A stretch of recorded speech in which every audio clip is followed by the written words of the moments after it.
This is Winnipeg Sports Talk Daily with Andrew Hustler Paterson and Michael Remis.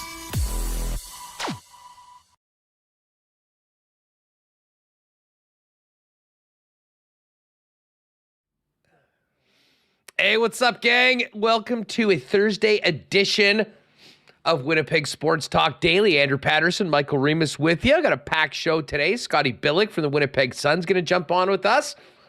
We'll welcome in our pal Brandon Rewucki from Skates and Plates.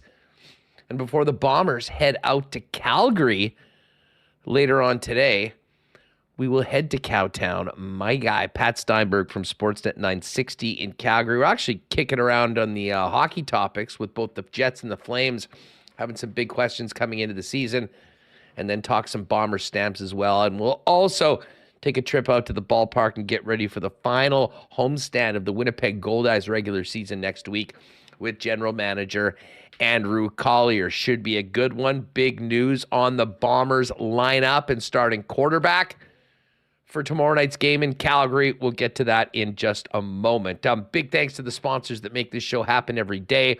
Our friends at Coolbet Canada. New Lock Shop just dropped. Subscribe to Lock Shop wherever you get your favorite podcasts. And we've got a new partner parlay that includes tonight's Elks-Hamilton game, which we'll talk about a little later on. Of course, Princess Auto, Consolidated Supply, Royal Sports, and Boston Pizza. Vita Health, Wallace & Wallace, F Apparel, and Nick and Nicky DQ. Little Brown Jug, Aikens Lake, Breezy Bend, Assiniboia Downs, and the Winnipeg Goldeyes, and Canadian Club, Manitoba Battery, Aquatech, and Modern Man Barber Shop. Let's get Michael Remis in here to get things going. What's going on?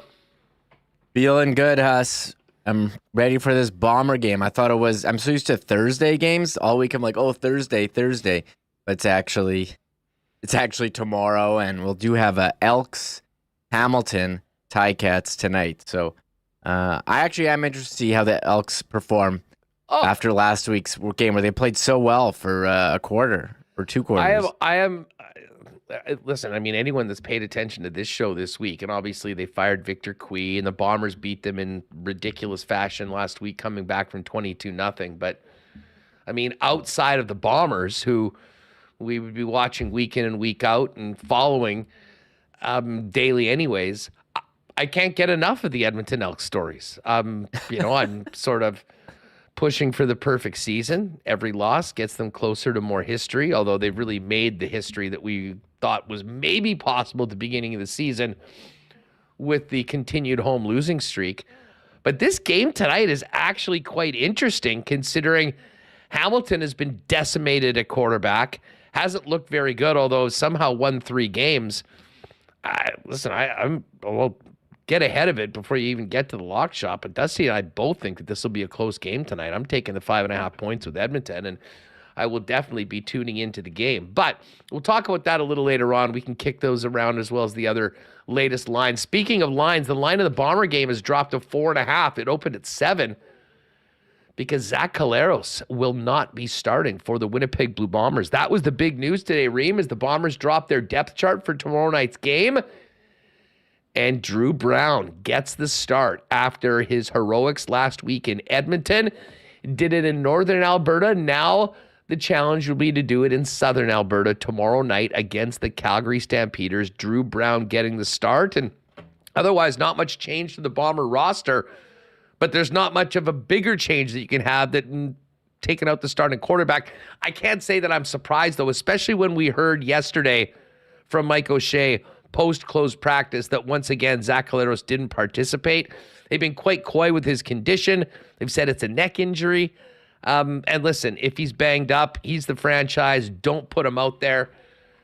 I'll tell you what, I think I and a lot of people, certainly a lot of people in the chat over the last week, pretty high on Dru Brown, and I'm looking forward to seeing what he can do tomorrow night as the Bombers look to get to 8-2 and keep pace with the British Columbia Lions, who we expect to go into Saskatchewan and get to 8-2 themselves. Yeah, I heard you were so high on Dru Brown, you wanted to change your name from Andrew Paterson to Dru Paterson, spelled D-R-U. That's how much faith you have in Dru Brown. You were willing to go with a name change and adopting the D-R-U. No other depth chart changes. And when you heard Collaros wasn't practicing yesterday, you're like, okay, yeah, Dru Brown's probably gonna start, unless like something last second. But it became official today. Number 6 under center, Dru Brown. We saw what he did last week. We've seen him at the end of last season and the beginning of last season as well when he came in when Zach got hurt, and he's been pretty good. He's got great weapons and Bailey, Dembski, Schoen, Lawler. I'm looking forward to seeing what he can bring tomorrow. And I guess now that it's official, the line moved down, but the Bombers still a road favorite with, the second, with Dru Brown at quarterback and Prukop's the backup, and Collaros is on the depth chart at the third quarterback. And you have to wonder, like, if there was an emergency, let's say the first 2 guys go down, are they going to go to Zach? Like, the fact that he's actually on the depth chart and not, on the injured and not playing means maybe, this is more precautionary than we think. And like, if it was a playoff game, Zach would be able to go. They listed him as neck, which we mentioned earlier in the week, not head. Like Drew Wolotarski was head, and he was practicing. That he missed, had to leave last game, and he is, he's good to go too on the depth chart there. So interesting stuff with the Bombers depth chart coming out today. Well, and let's face it. No, listen, I did think that it was absolutely insane for anyone to suggest that, after the one performance against Edmonton, and listen, what he'd done in his limited time actually in live game action, including that big comeback win, leading the Bombers to a win in week 1 of last season, that it was absolutely insane to start talking about, any sort of competition for Zach Collaros, the back-to-back MOP in the Canadian Football League. And to be honest, I still stand by that. That inevitably happens when a backup quarterback plays well. And, for the last 3 decades, we've always talked about the most popular players in Winnipeg have been the Bombers' backup quarterback and the backup goalie, well, until Connor Hellebuck got to town. But this is a huge opportunity for Dru Brown. I mean, certainly to get his team a win. And I mean, I think at times for a backup quarterback, you feel like, you're out there doing everything in practice and you don't really get a chance to help the team when it really matters. Drew's certainly going to get that chance.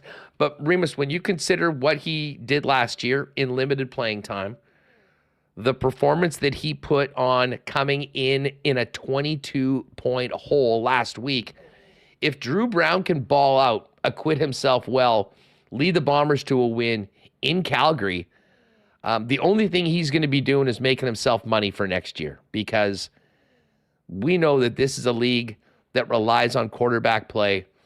The Bombers have the best one in the Canadian Football League, but they also might have another guy that's pushing top 5 when you look at the performances around the rest of the league. So for his career, for his pocketbook, for what might be awaiting Dru Brown in free agency next year, this is a big, big chance for the young man to go and show that he is the real deal. And listen, he couldn't be in a much better situation playing with the incredible receiving core that this Bomber team has, with everybody healthy, including Kenny Lawler, who has been just phenomenal since he rejoined the team after being on the suspended list for the first third of the season. Yeah, just going over some of Dru Brown's stats. You remember game 1 of last season, June 10, 3 for 3, 51 yards in the 1917 win over Ottawa. And then he got the start in BC on October 15th, 28 of 39 for 325 yards. And then last week, did they win that game? Sorry? Did they win that game? No, they didn't. They lost 40-32, but last time I checked, Dru Brown doesn't play defense, so I don't know. And that was a wild game. There were a couple things that happened. But yes, bottom line is, it wasn't like they didn't get any offense going. I mean, they did put up 30+, which will win you more often than not in the CFL. Yeah, and last week, we all remember coming in relief, still throwing for 300 yards, 17-24, 307. So, look, whenever he's given the opportunity, he's impressed. Came in relief, in that shellacking against BC. Has threw for a touchdown, 2 for 2 for 78 yards. He's been good, and I think you'd expect him to be good again against a Calgary team that's been incredibly inconsistent this year. And we're going to talk with Pat Steinberg, get the view from Calgary. He did remind us, or he will remind us of Jake Maier. Remember that game last year where the Bombers had an interception in the end zone to seal it? Calgary, they up and down, but they do play the Bombers tough, and they had a much needed win. Not last week. Last week they got pumped by BC, but two weeks ago, a much needed win at home against Toronto, so they can bring it when needed. Yeah, last week they won that OT game. I believe it was OT, or no, it was that thriller against the Riders where they gave up that late touchdown and then came back and got a field goal at the end to win 33-31. By the way, shout out and thank you to Curtis Perkins. What's up, Curtis?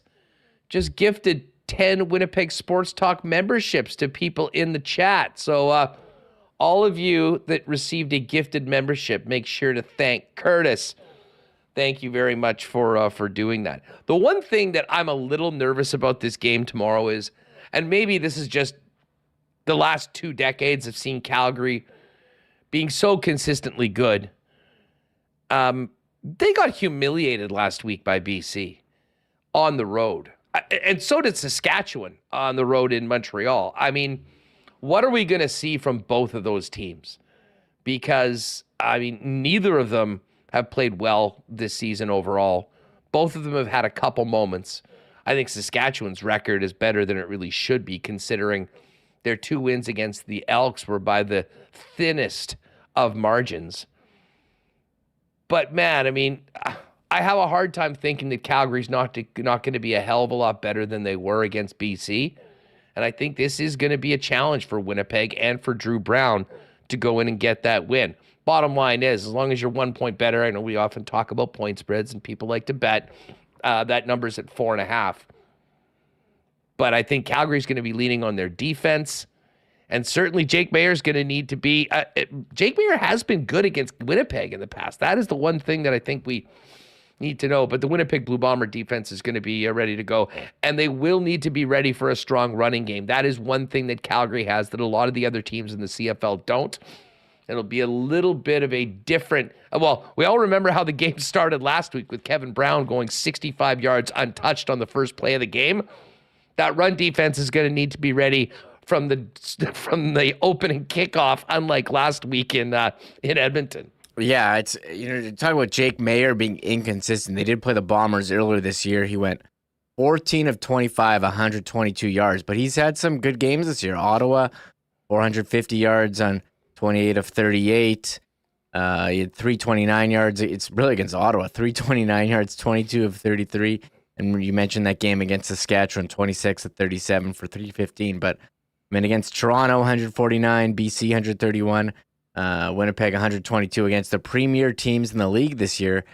He's really struggled passing. He actually has, in those 3 games against those 3 teams, 0 touchdown passes. So we'll see how it goes tonight, and I agree. Calgary's more of a ground team, whether it's Kadeem Carey, who's been hurt, or Mills, who's a very dynamic runner as well. So they've had good games, and I saw someone in chat say, look, I wouldn't want to play a team after a humiliating loss like that, because, look, they gave her against Toronto at home, and, look, they went to BC. Now they're back home against the Bombers. They'll be ready tomorrow, and they'll also be honoring a lot of stuff with the 1998 Grey Cup team celebrating their 25th anniversary.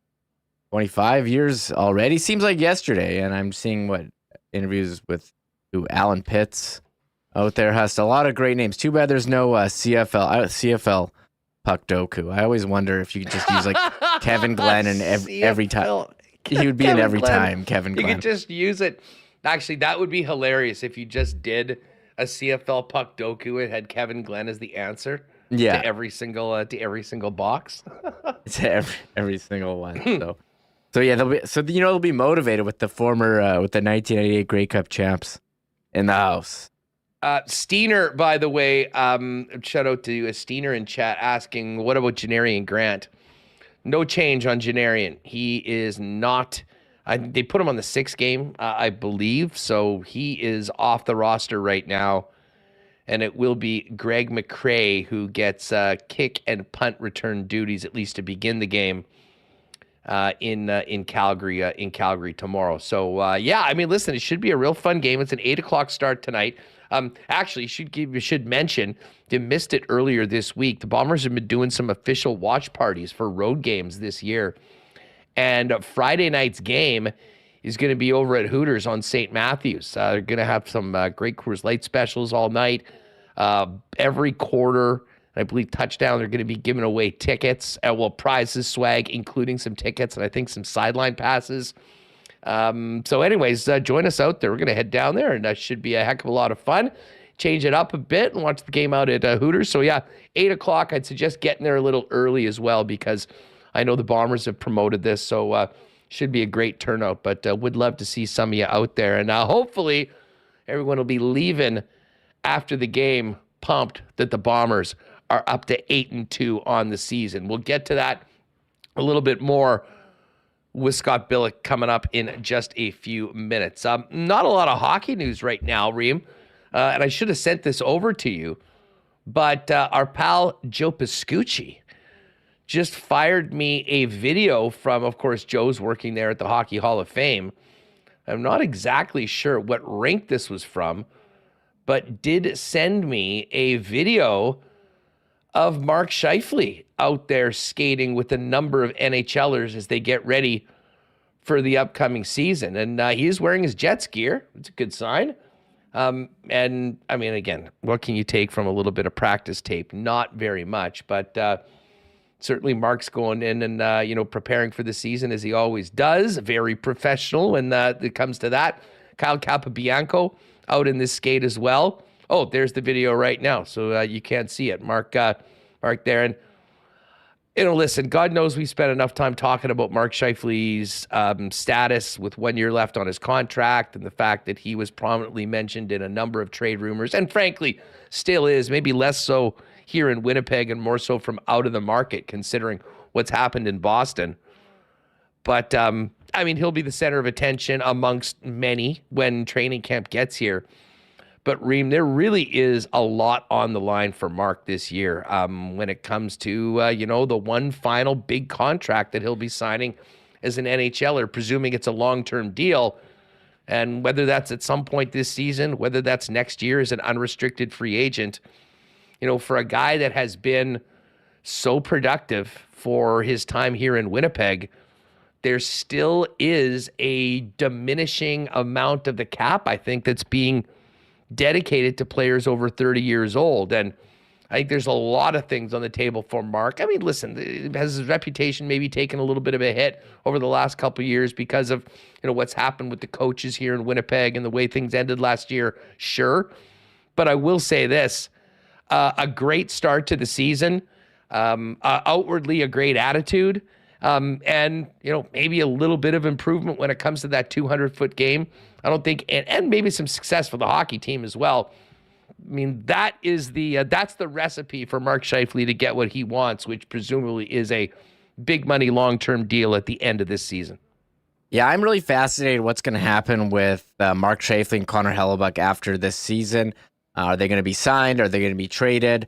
And what type of contracts are they going to get? You have two players over 30 and above. One of them is a goalie, and you're just seeing the league go away from giving over 30 players long-term, high-dollar contracts and going away from giving goalies premium dollars. So what are they going to get? And yeah, Mark Scheifele, anytime you're in a UFA season or the year before UFA, there's a lot of pressure to perform. You want to make sure you have a good final year heading into contract negotiations, and we'll see. And so there would be a pressure on him. And for the Jets, I mean, what are they going to do? We've talked about this endlessly. Are they going to re-sign these guys? Are they going to trade them to get some assets? Or are they going to ride it out and just try to put the foot on the gas and get into the playoffs with them and, maybe try to re-sign them or, lose them for nothing potentially next season? So that is a big storyline that's going to be hanging over the Jets well, all season. Like, imagine like day one training camp. Like, do either one of those guys have the biggest scrum around their locker? Like, who's For sure. Early odds. All right, biggest scrum day one training camp. Hellebuck and Scheifele. Has anyone beat them? It's a push. No, definitely not. Well, the bottom line is I think the scrums are going to be the same size because everyone that is there is going to be talking as much as they can to everybody. But if everyone was only able to choose one player that they could talk to, the entire media would be split between Mark Scheifele and Connor Hellebuck. I can pretty much guarantee you that. So listen, we'll get to that with Scott. And we're also going to get to a statement from Jonathan Toews, which has just been put out. We'll talk about this once we bring Scotty on in just a minute. Listen, just before we do that, just about haircut time for yours truly. Got to head down to Modern Man Barbershop, but you know what? That's pretty easy because Modern Man now has 8 conveniently located spots to get all their wares done for you in Winnipeg. 8 locations, including the newest ones on Pembina Highway or Plessis Road. And of course, Modern Man's got you covered, guys, with haircuts, beard shaping, shaves, color services, and more. Great selection of men's products and hair care products. So book your look via modernmanbarber.com and give them a follow on Instagram as well over at Modern Man Barbershops. Our friends at Aquatech have had a busy summer. And with August ticking down, there's limited install dates to make your pool dreams a reality. But visit Aquatech on store or online, to learn how they can make your in-ground or above-ground pool dreams a reality. And of course, whole home renovations also start at Aquatech with thousands of renos as their foundation. Aquatech can upgrade any space in your home. It's all there at Aquatech. Pop by and see them in store or find out more information at aqua-tech.ca. Got another nice weekend coming up. Going to heat up on Friday. Whether you're in the city, whether you're doing a day trip, whether you're heading out to the lake, maybe going on holidays, you got to make sure you have your battery needs covered. And this isn't just, a pack of 8 batteries that you're grabbing at Sev. You need a battery for your boat, your camper, your lawn tractor, ATV, motorbike, you name it. Manitoba Battery has it. And you'll be shopping local and you'll get the best prices in town. Manitoba Battery beats the pants off the big box stores when it comes to battery prices in Winnipeg. And even better, they've got the best service in town. You don't need to waste your time finding a parking spot at Costco or waiting in line at a Canadian Tire when Manitoba Battery will deliver whatever you need for free anywhere inside the city of Winnipeg on any purchase over $60. It really is that simple. Go to manitobabattery.com for all your battery needs or give them a phone call and they'll deliver it wherever you're at. Or you can always pop down and see Donnie and his great staff at 1026 Logan Avenue. And I'll be honest, I haven't paid too much attention to updates in this Manitoba Liquor Mart strike, but I do know a lot of people have been having a difficult time getting their hands on Canada's favorite Canadian whiskey, Canadian Club. Now, there'll be plenty of it at the game next Thursday when the Montreal Alouettes are in town at IG Field. And in the meantime, if you're not able to get Canadian Club, why not try the CC and Ginger pre-mixed cocktails that have been so popular the last couple seasons at IG Field? The great thing about those is you can get those at your local beer vendor right now. Available in 473 milliliter cans and 6-packs. CC and Ginger's ready to go. The drink of the summer. Pick it up at your local beer store and a Manitoba Liquor Mart if you can find one open. All right, let's get Scott Billeck in here. Billeck, what's going on? How are you? Yeah, it's good. Big day. It's like a newsy day, even though it's not it's a slow summer day. But Claros sitting tomorrow, Jonathan Toews with a kind of a weird, it doesn't sound like he's retiring, but he is, obviously not going to be coming back to Chicago, it seems. So, yeah, I don't know. Yeah, well, I mean, let's just get to this statement right off the bat. I sort of saved it to bring you on. Or I don't know if you want to throw it up there. But basically, it's a big thank you to the city of Chicago mentioning the Caps. I mean, here's the one of the quotes, to Blackhawks fans: "It was surreal to witness and be a part of the revival of hockey in Chicago. Nothing like the roar of the madhouse when we scored a big goal to tie it or win a game. As players, we tried to reciprocate the heart and soul energy we felt from you. I honestly believe it's what made us so tough to beat in the later games of a playoff series. Best fans in the world. Thankfully, we shared so many moments together." To the Blackhawks organization, Rocky, Danny, and the Wirtz family, the coaches, GMs, athletic and equipment trainers, coaches, big thanks there. And then to his teammates as well. Last line: "To all I say, all caps, thank you. You made my time here in Chicago unforgettable." Now, they sort of did this at the end of the season. The organization made a point of celebrating Toews at the end of the year, knowing that his contract was up and he wasn't going to be back. But how do you take this, Scott? It's been deathly quiet on Toews' situation basically throughout the entire summer. When you read this, do you get the indication that maybe this is a bit of a precursor, a secondary thank you, because he's about to put a jersey for the first time of another NHL team for the upcoming season? Yeah, it's either that or maybe he's taking this next season off too. I was looking at a couple posts on Twitter here, trying to navigate to figure out who kind of maybe knows something about this. And there's a couple reporters in Chicago suggesting that he may not play this year, might take this year off, get better, get over whatever he's dealing with, get stronger and all that, and then come back for the 2024-25 season. So it could be that. It also could be the other thing too. Maybe he is planning on re-signing with the club today or tomorrow or whatever. And this is just you better do this first. Imagine Jonathan Toews, whatever he signs, wherever he's signing, is dictating everything, right? He's Jonathan Toews is going to have a statue in Chicago, right there with Michael Jordan 1 and all that. There's going to be a statue of him and probably Patrick Kane, at that place. So yeah, I don't know. It's not a cryptic post, by the letter of the law in terms of what cryptic means, but it is a little weird because there's not one mention here about retiring. And you think if this guy was done after 16 years, he would have said it.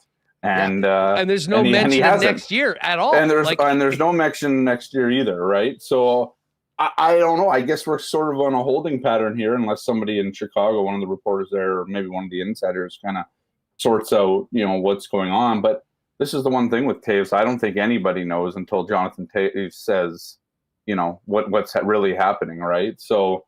But yeah, I was looking at a couple posts. I guess there's a potential. I guess I don't see it as I don't imagine you would retire by putting out a statement thanking fans and then putting out a separate statement by retire. Why not just say you're retiring and then do the exact same thing? That's whoever's running his PR is probably not. That's just not something that you would do by string along a bunch of people, right? So yeah, no, it is not a retirement announcement. No, it's quite clear. Yeah, all it is really a thank you to everyone in Chicago because he's not playing this year. I thought that already happened. Chicago. I thought so too, but maybe I don't know. Maybe this is his way. Did he ever post anything? This seems to be the thing with athletes these days, right? If they're leaving or they're going somewhere, get a nice little Instagram post and all that. Maybe it happened in the fans, but this is the way of Jonathan Toews, not a guy to usually talk a lot and say that, right? And nothing counts until it's on Instagram or X. Or X, yeah, exactly.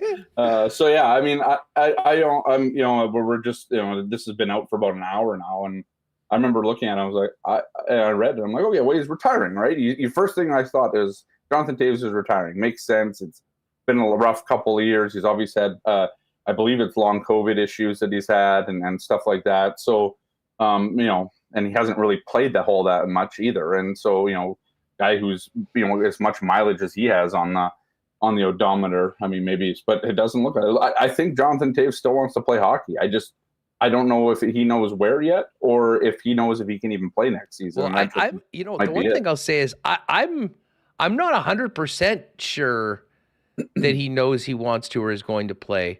No, yeah. But I think he certainly knows that he's not ready to officially say that he's retired and he's not playing anymore.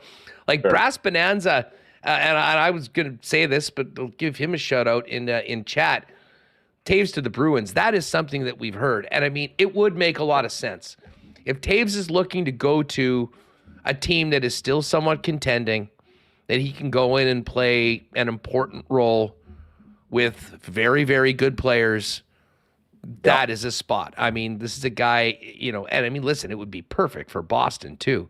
You know, as they try to sort of, maintain their level within the Eastern Conference as a true Stanley Cup contender, having lost Bergeron and having lost Krejci, even at 35 years old, I think Toews is a player that can come in if he's healthy, and that's the huge if on this. I think he'd be able to help you win some games. Would be a good contributor to the organization. Yeah, he'd be in my mind, a great replacement for David Krejci there, right? I mean, it's not. I mean, obviously, Toews is the better player over the course of his career, but if you look at the way that Krejci played the last season, and that's why I think he'd be a perfect fit in that Krejci spot. He's obviously not going to replace Patrice Bergeron. Nobody is really in that town, but there's other options potentially for Boston there. And one thing with Toews is, I would imagine, I mean, he's not going to sign for a whole lot. Like if he wants to go to a team that's contending and wants to take a stab at maybe a fourth Stanley Cup or whatever it is. I mean, Jonathan Toews can afford to take that lower ticket to get on into the situation that fits him best, right? So, I mean, an incredible career, 10,067 games. He did not play in the 2021 season. Came back in 21-22. I mean, for his standards, a very low year. I mean, he scored 12 goals. He had 37 points, which is about half of what he normally did. Right. And then last year had 31 points in 53 games, but then, of course, missed the better part of the last month and a half of the season. Now, listen, maybe they just said, hey, shut it down. If he's going through something, they weren't going anywhere. The only thing his presence in the lineup was maybe going to help them win an extra game or two. So if you're Kyle Davidson with your eyes on Connor Bedard, what, Johnny, you've done enough. Take the time off. And I mean, obviously, there'll be people that will kind of connect the dots to Winnipeg. And listen, I'll say this. I'm sure, I mean, this is just my complete speculation, but if there was an interest to play in his hometown, especially when you consider the center situation for the Winnipeg Jets, which could be somewhat similar to Boston, having lost Pierre-Luc Dubois and with the uncertain future of Mark Scheifele, I'm sure there'd be an offer from Winnipeg. But I really do think that at this point, Jonathan Toews, having played his entire career in Chicago, if he is going to be back, you're probably looking for a landing spot with one of the teams near the top of the hierarchy of the NHL right now. Not about the future, not about down the road. Where can I have a chance to contribute and win right now? And I mean, hey, as long as Connor Hellebuck and Scheifele are on this team, maybe you could make the argument that a Jonathan Toews, would be enough for the Winnipeg Jets to get in that mix. I don't think many people would agree with that, but to me, it all depends on how healthy he is, what he can bring to the table. And at the end, this guy has absolutely nothing to prove. I mean, if he's playing, it's maybe he doesn't want to go out the way that he did on two miserably terrible teams in Chicago and finish up on a bit of a higher note than what last year's drive to the draft lottery was in the Windy City. Yeah, I mean, the one thing with Winnipeg, I don't think any of us really heard that he has any desire to come home and play for the Jets, right? I mean, never heard anything like that. So, sometimes hear that with, guys that are at the end of the career. Yeah, I'll go home and play, a couple of years. I think it was Spezza did that, right, in Toronto. Giroux did it in Ottawa, which was a little surprising. Yeah. And that one I think just made sense for his family, right? I think Giroux's wife, I believe, is also from that area, something like that. But I think one of the things you just have to, I think he goes the Corey Perry route or the Joe Thornton route, or where these guys are signing 1-year deals or whatever with teams like even Paul Stastny, right? Like think of Paul Stastny going to Carolina, right? Like we've seen a lot of players that this is sort of the thing that they do at the end of their careers. These high caliber stars that have won in other places and are just looking to maybe win that second Stanley Cup, or that, in Jonathan Toews's in his situation, obviously his fourth Stanley Cup. But I don't know why you would. There's just why at 30 whatever 8 years old that he is, 35. He's only now. 35 actually. No, I get that. It seems like he's like, been here forever, but why? Right, but why come to a pressure cooker like Winnipeg when you can go and you can be like, you don't have to be the star anymore, and maybe Jonathan Toews just doesn't need to be, doesn't want to be. He's not going to be the captain wherever he goes, most likely. But you can still go and chase that Stanley Cup again if that's what you want to do, in obviously in a lesser role or whatever. We obviously know his productions. I mean, the last time he played a season, I think, where he wasn't, dealing with the effects of his illness there, I think it was the 2019-20 season, right? I mean, before COVID, and that's he had 60 points that year, so he was almost a point per game player, just looking it up now. But I think at this point, Jonathan Toews picks and chooses where he wants to go, picks and chooses the right situation, and maybe he sees Winnipeg as that. I'm not sure, right? And I'm not sure if let's say, I mean, if you're looking at this team and you're looking, okay, we're going to go youth, if you're thinking about what the Jets are thinking right now and they want to move to this youth movement, then they got Perfetti and they got Balharry that wants to play center, and possibly Brad Lambert coming up, and all these guys. I mean, it might be good. It's a great story if he came home right. It's all those types of things, but I'm just not sure it's beneficial. Like, just for this year, if they want to be competitive, we've heard all of this. I mean, he's not signing a 3 or 4 year deal. I think we know that. And here, the funny thing is, I think we can all say that money's probably not going to be the most important thing. As Jay Miller pointed out in chat, Toews' best stat, $115 million career earnings in the National Hockey League. So there will be no bake sales at any point to make up for lost revenue. Yeah, I mean, yeah, I see him going the same road as a lot of these other kind of former, high caliber starters. Like I mentioned, Corey Perry earlier, obviously a Hart Trophy winner. But when he's picking and choosing his spots, Spezza was doing that. Guys are just looking to find places where they fit. It's comfortable. The role is going to be something that suits them. I think lack of pressure, appeals to some of these guys. Like, not complete lack of pressure, but just not the star of the team type thing, right? Maybe just a lesser role. And Jonathan Toews can do that. I think in a pinch, Jonathan Toews could still play first line center for your team. In a pinch, right? In an injury situation or whatever. But the funny thing about that is that when you think about Winnipeg, I mean, Winnipeg is one of the spots, especially depending on what happens with Scheif, where I mean, like, an important role would be waiting for him. And listen, Boston as well. I mean, you look at their center, look at their depth chart right now. I mean, there's just this massive hole, and he would be that spot. But I will say this about Toews. There's a lot of guys that I think will want, I'd love to be on a team and play sort of a secondary role. This guy's been a captain his entire career in the National Hockey League. He's a triple gold member. He's done it all. Part of me thinks, and again, this is just us having a fun conversation about this. Part of me thinks that if he does come back and he's healthy and has the confidence that he can be a very good player in the league, he goes to a spot where he's not going to be an afterthought player, not going to be one of those guys on the periphery of the lineup, goes to a place where he can actually contribute. But to be honest, Scott, until we're having this conversation right now, I haven't really spent any time considering that, because we haven't heard anything from him all summer long. We've heard absolutely no reporting that he's considering coming back, or there's some teams that he's having talks with.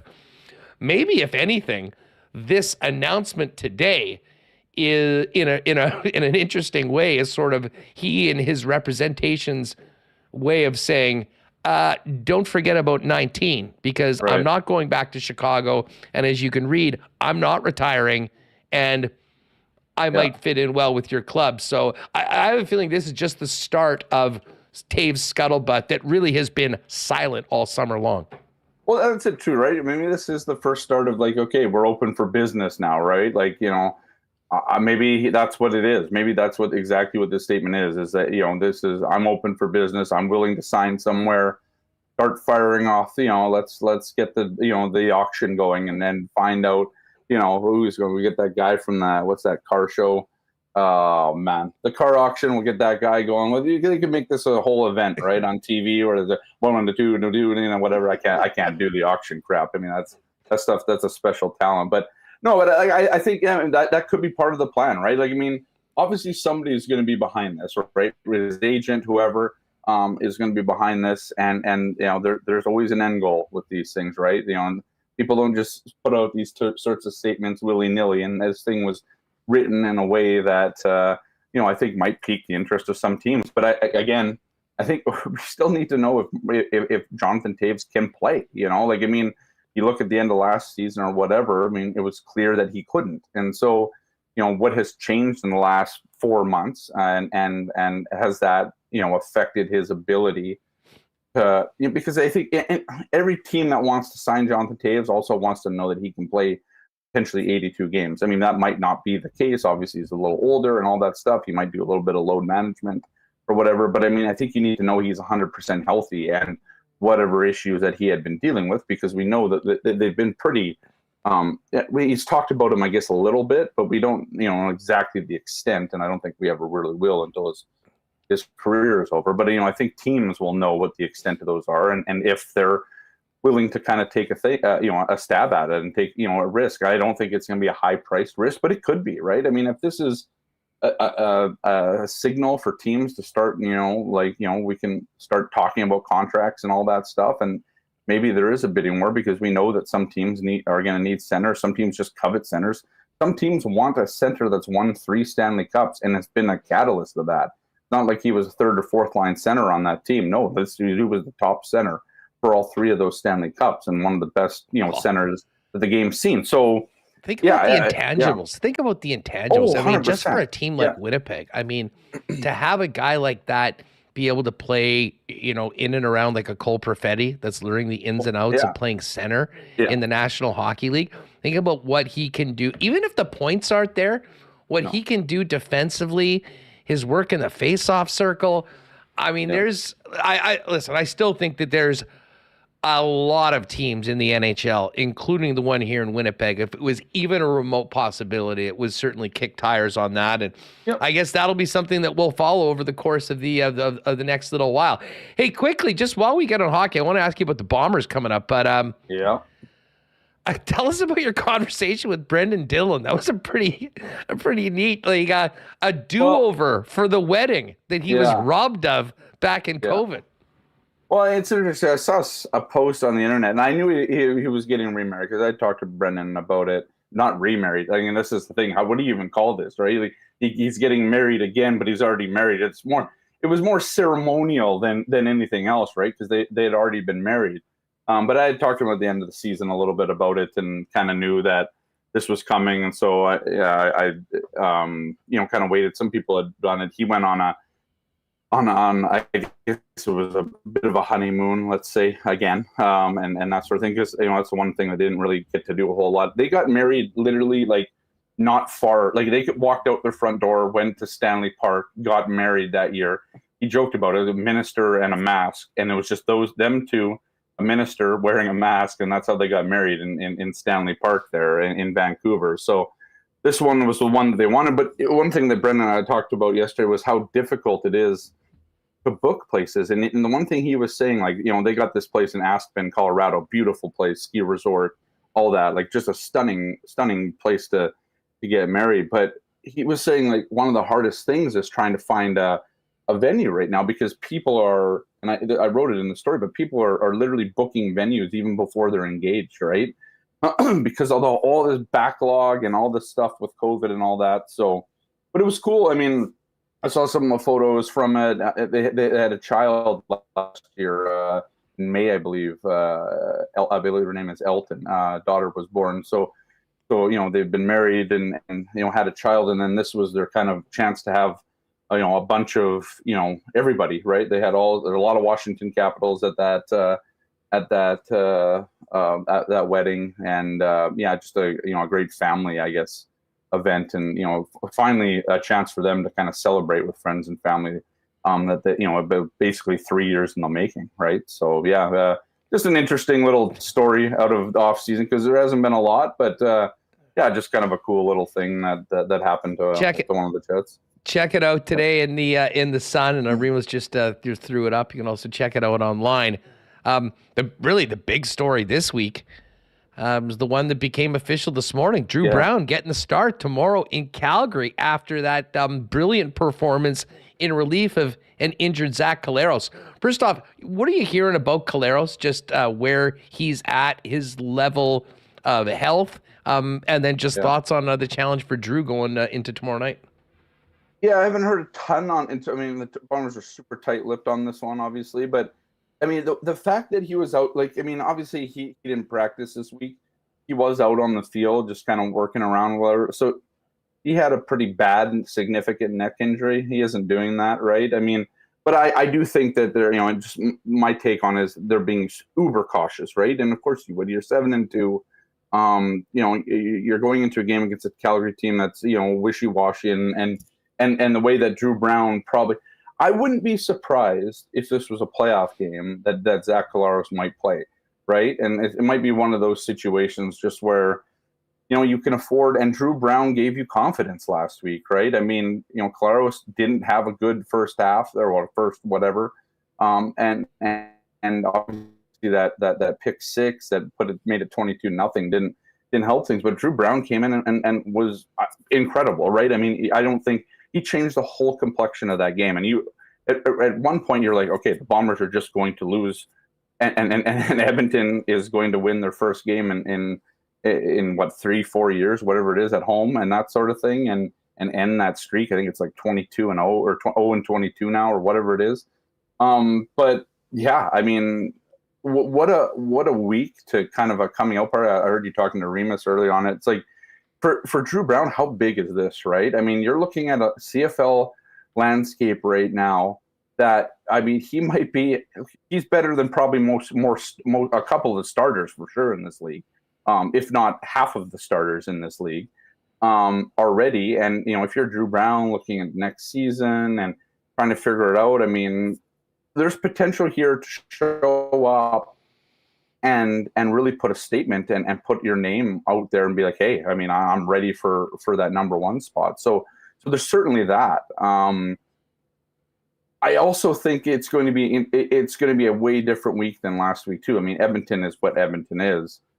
Now Calgary has a full week to kind of scheme against it and figure out, basically make a game plan for what Dru Brown does. It's difficult because they better of how game mobile plan better than they did against BC last week.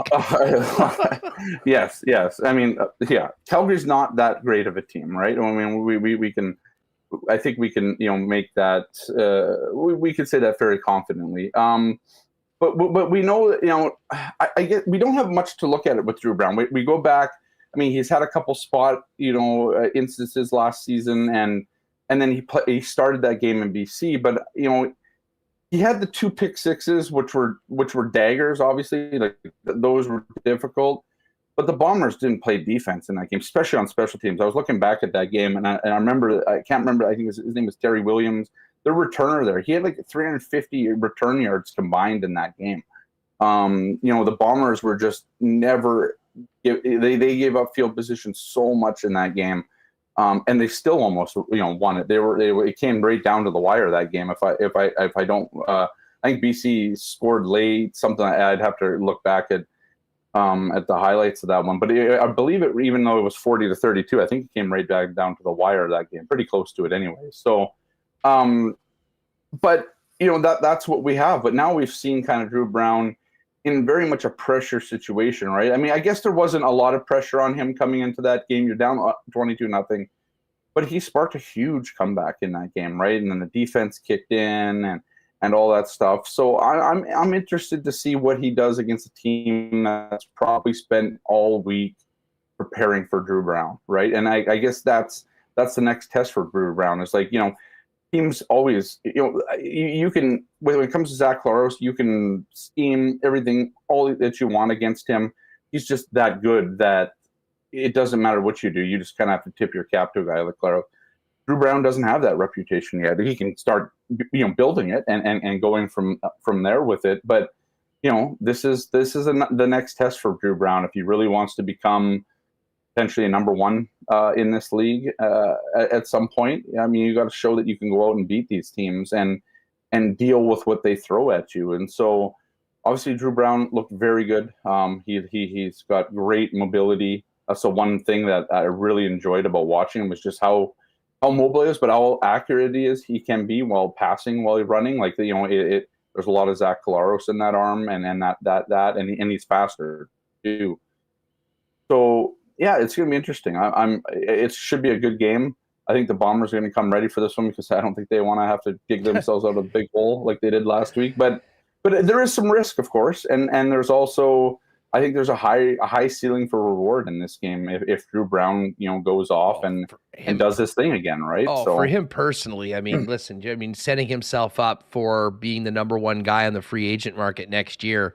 Yeah. I mean, this is wrapped up for you. You're playing with a great team with the best receiving core in the Canadian Football League. I do expect Calgary to be better, but I guess we'll find out tomorrow at 8 p.m. Scott, have a great one and a good weekend, dude. Thanks for doing this. Yeah, anytime, guys. Appreciate it. Thanks. Beauty. By the way, our Lock Shop Partner Parlay is up, but we did include the Thursday game today, so we'll hit it later on, but if you want to get on that, we are taking the Elks plus 5.5 tonight. I think it's going to be a close one. Bombers and Lions against the spread. That's plus 640 up over at Coolbet. All right, we're going to get to Brandon Rewucki in just a minute. But before we do that, I do want to thank our friends over at Vita Health Fresh Market.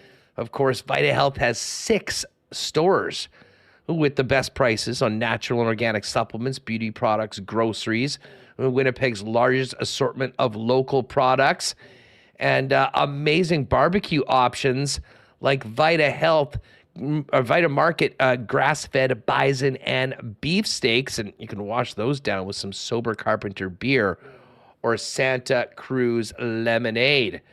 The Vita Health, they do have local delivery options as well if you want to order at myvita.ca and sign up for their promotional emails, and you'll get an offer for 15% off your next online order over at myvita.ca. Details are all over on the website at myvita.ca. Wallace & Wallace are Winnipeg's fencing and overhead door specialist. You've seen their fences and trucks all over the city. Of course, they were doing all the temporary fencing for the World Police and Fire game, did the dog run at the Goldeyes game, and they can do those for you. If you have any temporary needs, obviously give Wallace & Wallace a call, but both for your property and if you need a new garage door, they've got Winnipeg's largest selection of garage doors, as well as the Clopay dealer in Manitoba. Simply give them a phone call. They can come out and give you a free estimate, 452-2700. You can also find them online at wallacefences.com or pop down to their showroom on Lawson Road off of Kenniston. Well, summer is dwindling, shall we say. Fall is just around the corner, and of course, back to work, back to school, back to the season. If you need to up your menswear game heading into the new season, I'd suggest you get down to F Apparel today and talk to Andrew and his great staff about their options, including custom suits beginning at $400, along with chinos, golf pants, custom shirts, both tucked and untucked styles, and an incredible selection of menswear accessories.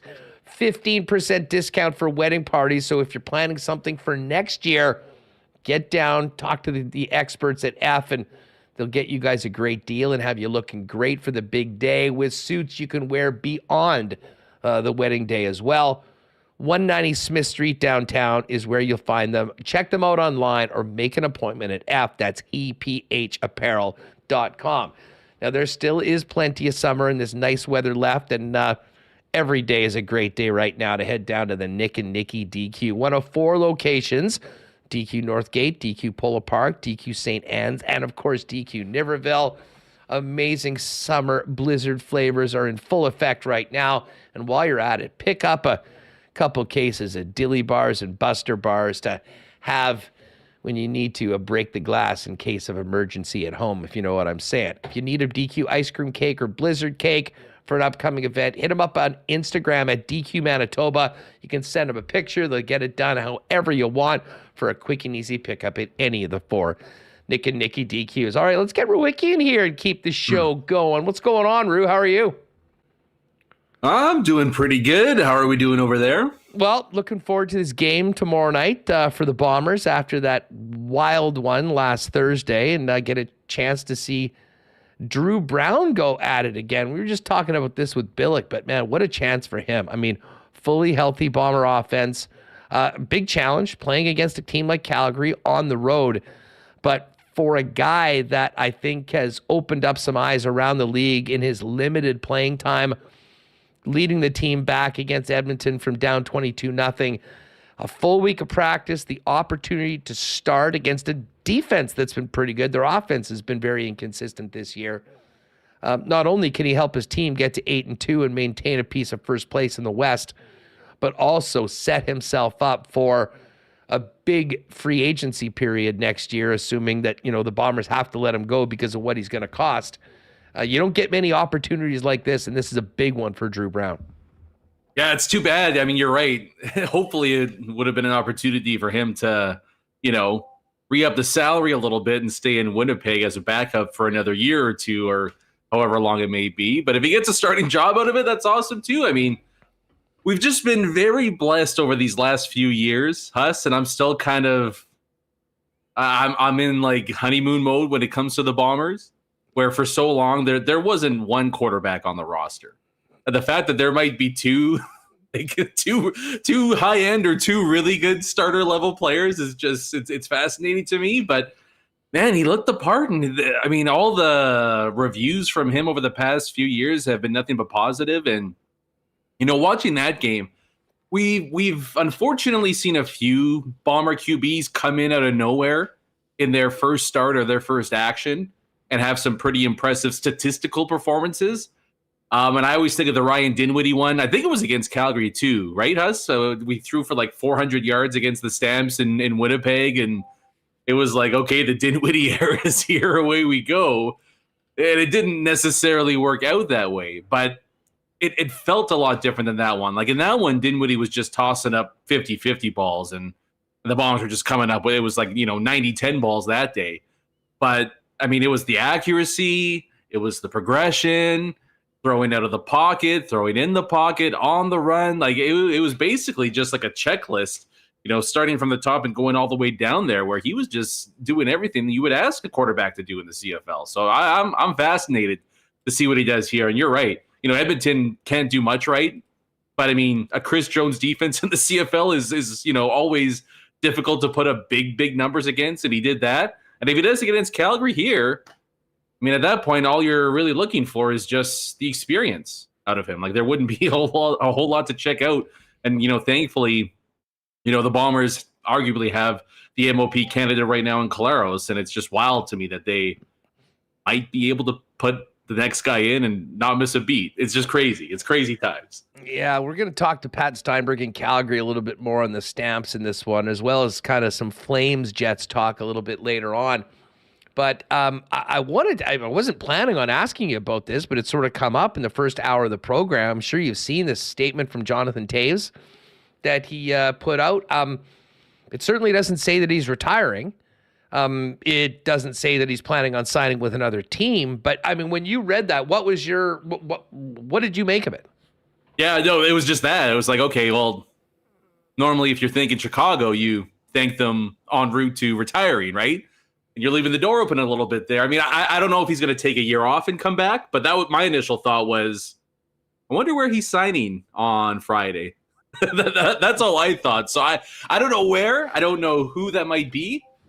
But I mean, my initial guess would be that Toews signs a 1-year cheap deal with somebody. I would imagine it would be a contender too. Like he's not going to do what Matt Dumba did, I would think at least, where you sign with a bottom dwelling team in the hopes of getting moved at the deadline. So I'm intrigued to see where he might go. There's not really a whole lot of spots open, but at this point in his career, I mean, at most, I think he's going to be a third line center on a contending team. Maybe he supercharges a fourth line for you. I don't really know, but I'm intrigued as to what option that might be. I mean, obviously the big glaring hole right now in the NHL when it comes to centerman is in Boston with the Bruins. I don't know if he has enough left in the tank to even be a second line guy for them. It would be a great story if he could pull it off, but my initial reaction was he's going to sign somewhere in the next day or two. If I had to make a bet as of right now, I mean, Boston seems to be as good a place as any for him. I'm considering that they're basically just holding open auditions at this point for somebody to play 15, 16 minutes a night for them down the middle. Yeah, I don't know. I don't know what. Let's see. What does Boston have? I mean, it seems like they've only got like $400,000 of cap space. Now, again, things can be done, and we're going to see a lot of cap gymnastics over the next little while for teams to get under the cap. But yeah, I mean, Cap Friendly has them at $83 million right now on a projected cap hit and projected cap space of $429,000. There certainly would be a space there. Now, is he going to be offensively in the realm of Bergeron? No. Even Krejci? Probably not. He does do so many of those other things to help you win hockey games, though. I mean, as good of a defensive center as there is, or certainly was maybe at his peak, but I mean, I think he still has that. Face-offs. I mean, all of those things. And obviously, probably a great guy to help work with young players. He couldn't help but, talk about Winnipeg. And again, this is kind of more completely speculative whether he would even consider coming to his hometown. Some guys are really into that. Some guys probably want to avoid that because it comes with a lot. But I mean, outside of Boston, the Jets have already lost Pierre-Luc Dubois. They don't even have a sure thing right now for their second line position. And it goes without saying that Mark Scheifele's future is very murky as it pertains even to this season in Winnipeg. With young centers coming in, trying to play, like there could be a huge, if there was a way for them to get him here for a year or two, I think there could be some huge benefits for the Jets as an organization and as a team with those young players if they were able to get him into that lineup. Yeah, 100%. I mean, I don't know how much wing he's played. I don't know how much he played last year in Chicago, to be honest. I don't know if he's capable of it. I imagine, again, centerman, turn off the brain, go along the wall, you're good to go. But I mean, you're talking about the Jets. I mean, in an ideal world, both of them would pan out, but trying to make Perfetti and or Vilardi work down the middle this upcoming season, that's a good on-ice mentor to have, right? Like that. And Vilardi's game kind of projects to be like Toews light in a way. I mean, he's already got the defensive side of the game down. It's just, is he going to be able to be enough of an offensive dynamo to be a top six guy for you down the middle?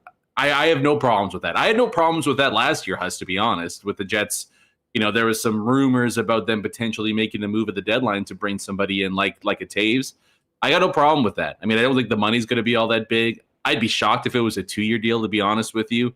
I think at this point, and with everything physically he's been through, it's probably just going to be a 1-year contract and not a whole lot of a cap hit to come along with it. And if he's willing to play out there on the wing as well, and he could be a mentor to Perfetti and Vilardi, sign me up for that. I just... if you want to be a playoff team, which the Jets seemingly want to be, I don't think him at second line center is going to be the answer. As good of a mentor as he would be to Perfetti and Vilardi. Yeah, probably the guy that we've seen the last couple of years. And again, I mean, I think so much of this is unknown because he's a notoriously quiet, private guy. I mean, like, I don't know about you. I haven't seen a single report on Jonathan Toews up until today with his announcement. And the thing is, it was almost redundant because we went through this at the end of last season when they thanked him for all his time. I mean, everyone knew that he wasn't going back to Chicago. So now I'm sort of with you. Like, is this a precursor to something that's coming, or is this an announcement to the other 31 teams in the league saying, "Hey, don't forget about this guy with the 3 cup rings that has done all. He's still ready to go." Although, again, maybe at that point he puts in, I'm looking forward to resuming my playing career at some point soon. Call my agent for, I'm paraphrasing, of course, but that. So it is a really, really interesting situation. And he's a guy, like, this is the thing. He's really doesn't have anything left to play for. I mean, he's won it all. He's done it all. But when you consider the way things ended in Chicago with that horrible team and honestly, probably being sat down partly because of his health, partly because the only thing he could do is help them win some hockey games, and they didn't want that. I wouldn't at all be surprised if if he's feeling up to it, trying to be part of a team that, has another playoff run or two in him. I would think so, right? I mean, maybe part of it is go play in Florida, one of the Florida teams or the Cali teams, and the aches and bruises don't feel as bad. Like maybe that's a part of it too. But like, I get that he's won 3 cups, but do you know what guys with 3 cups like to do? They like to win 4 cups. So like and you're right too. Like just the way his career has played out, where it's been a long time since Chicago's been any good. It's almost, it's not quite like he's chasing the first one again, but you've only got a year or 2 left, I would imagine, as an NHLer. Yeah, like let's go out there and then let's chase another one and try to make it happen. So I mean, I would be shocked if he signed for a non-contending team. And to be totally fair, I'd be pretty surprised if he signed in Winnipeg. It would literally only be for the hometown pull. Like that would be the only real reason. We don't even know if there is any hometown pull. Yeah, exactly, right? I mean, I like if he wants to go and chase a cup, there's about 10 teams at the bare minimum that have a better shot at it than Winnipeg does. And I would imagine half of those have nice warm weather as well. So if you had to give me like a power ranking, the Jets don't make the top 5. There's no doubt about that. I think there's a number of teams that make a little more sense to him to try to chase a Stanley Cup. And I just don't see him signing for a team that's in the bottom half of the league at this point. Yeah, the only thing that I'll say about Winnipeg, listen, I don't disagree with you on anything that you said. But, I mean, if you want to try to talk yourself into some reasons why it might work, the fact that, listen, right now with Scheifele and with Hellebuck, I mean, the team on paper should be able to at least compete within the West and potentially be a playoff team and all that. I think the fact that one or both of those players, well, specifically Scheifele at center, there could be that opening. Like, I kind of do think that if he goes somewhere, he'd like to have a significant role. Like, I don't think he's going anywhere if he doesn't feel that he can play up to a particular level. And if he feels like he can play that level, he'd probably like to be more than a really good 4th or a 3rd line player. And this is a spot where I think that opportunity would be very much open to him, unlike most of the other spots. But to me, I mean, listen, let's face it. You look at it's Boston, and then it's everywhere else. I mean, they've got the massive hole. They've got a ton of talent on that team. They just had that historic season. If he wants to play some important games in a great atmosphere and probably play a playoffs and give themselves a chance to win, if he's up to it, I mean, I think it's there, and then everywhere else is a distant second. Yeah, I think that's fair. The one team that for outside of Boston that popped into my head was it seems like such a Paul Maurice move, doesn't it? And like Florida for all the reasons that I mentioned before, that wouldn't surprise me at all. I mean, Paul loves to play his. I mean, Mark Stahl was a top 4 defenseman last year, so you can't tell me that he wouldn't try to find a way to get Jonathan Toews 15 minutes a night. When did this thing come out? 90 minutes ago, probably. Yeah. Maurice, whatever he's doing right now, getting ready for the season, he's checking his phone. This thing came up, and the very next thing he did was call Bill Zito and said, "Listen, do you have this guy's number? We need make it work." We need to." In fact, I wouldn't be surprised if they had been calling him or sending him messages or smoke signals or whatever all winter long, trying to get him. Like, I said the exact same thing to you. I'm like, oh, Maurice must be so excited right now. And listen, I mean, I can't blame him. I mean, if you're a guy that really does like to trust veterans, I mean, you don't have much better of a veteran resume than Jonathan Toews does right now. And Mo's the one coach that is not afraid to play those guys. In fact, maybe more than it's smart at times, but they get their chance. I mean, we saw Eric Stahl, never mind Mark. Eric, he's 37, 38. And Toews is still only 35 years old. Just the big question obviously goes back to how healthy is he? What sort of a player is he going to be able to be? And does he even feel he has it in him to come back and give it a run in a very different situation with a new team as opposed to that amazing run that he had with the Blackhawks? Speaking of the Jets, listen, we just saw Mark Scheifele. He was out on the ice. Joe Pascucci sent us some video. He and Capobianco and some of the NHLers practicing. Unless something crazy happens, he's going to be here. Hellebuck's going to be here. outside of those two, which would be big moves that very well could be tied together if anything happens on that, what do you think the likelihood of any roster move for the Jets before we get to training camp is? And if so, what would it be? It would be low. I would be surprised. I think it might happen during training camp or kind of at the tail end of preseason. The only one that makes, I shouldn't say makes sense, the only one I see having any possibility of happening quickly would be Logan Stanley being traded. Maybe Ville Heinola. But I mean, Logan Stanley hasn't signed yet. That to me is the only one. Other than that, though, I mean, teams really aren't trading anybody that has a legitimate cap hit. So that to me removes the Dillons, the Schmidt, obviously, anybody of that ilk. And I mean, there's no other real move for the Jets to make at this point, knowing that the Hellebuck and Scheifele market is what it is, and it's hasn't changed over the past month and a half. And I don't anticipate that all of a sudden changing just because we're getting close to the season starting. So with all of those out of the window, the only, I think, legitimate thing that can happen would be one of those two defensive prospects being moved, knowing the Jets have a logjam, and whether it's a mid-round pick or a reclamation project coming back the other way. I can't envision something major happening. The fact that it's August 17th right now, and outside of somebody getting hurt, the rosters are just they're set all across the league, and nobody's going to make a move until some outside force essentially necessitates them to do that. Hey, Brandon, you know what? We've been talking a lot about Toews and the team that he's leaving behind in Chicago. What are your expectations for Bedard this year? And you look at, they've added Taylor Hall, they've got Corey Perry now, Foligno's there. I mean, they did actually add quite a bit to the roster to at least support him somewhat. What are your expectations for Bedard personally, and will the Blackhawks be more competitive this year? I mean, I guess they have to be more competitive than they were last year, but how much more will they be with Bedard and the other guys that they added? Yeah, not much. not much at all. I mean, you look at, I mean, Chicago's bad. San Jose is, this is a legendary tankathon roster right there. And there's no Connor Bedard prize waiting at the end of this year, even though the Celebrini kid's supposed to be great. San Jose is, I love the San Jose's roster right now. It's hilarious. But yeah, I mean, Chicago's a bottom five team, no doubt about it. They're not going to get out of the bottom five. I think a good season for Bedard would probably be 60 to 70 points.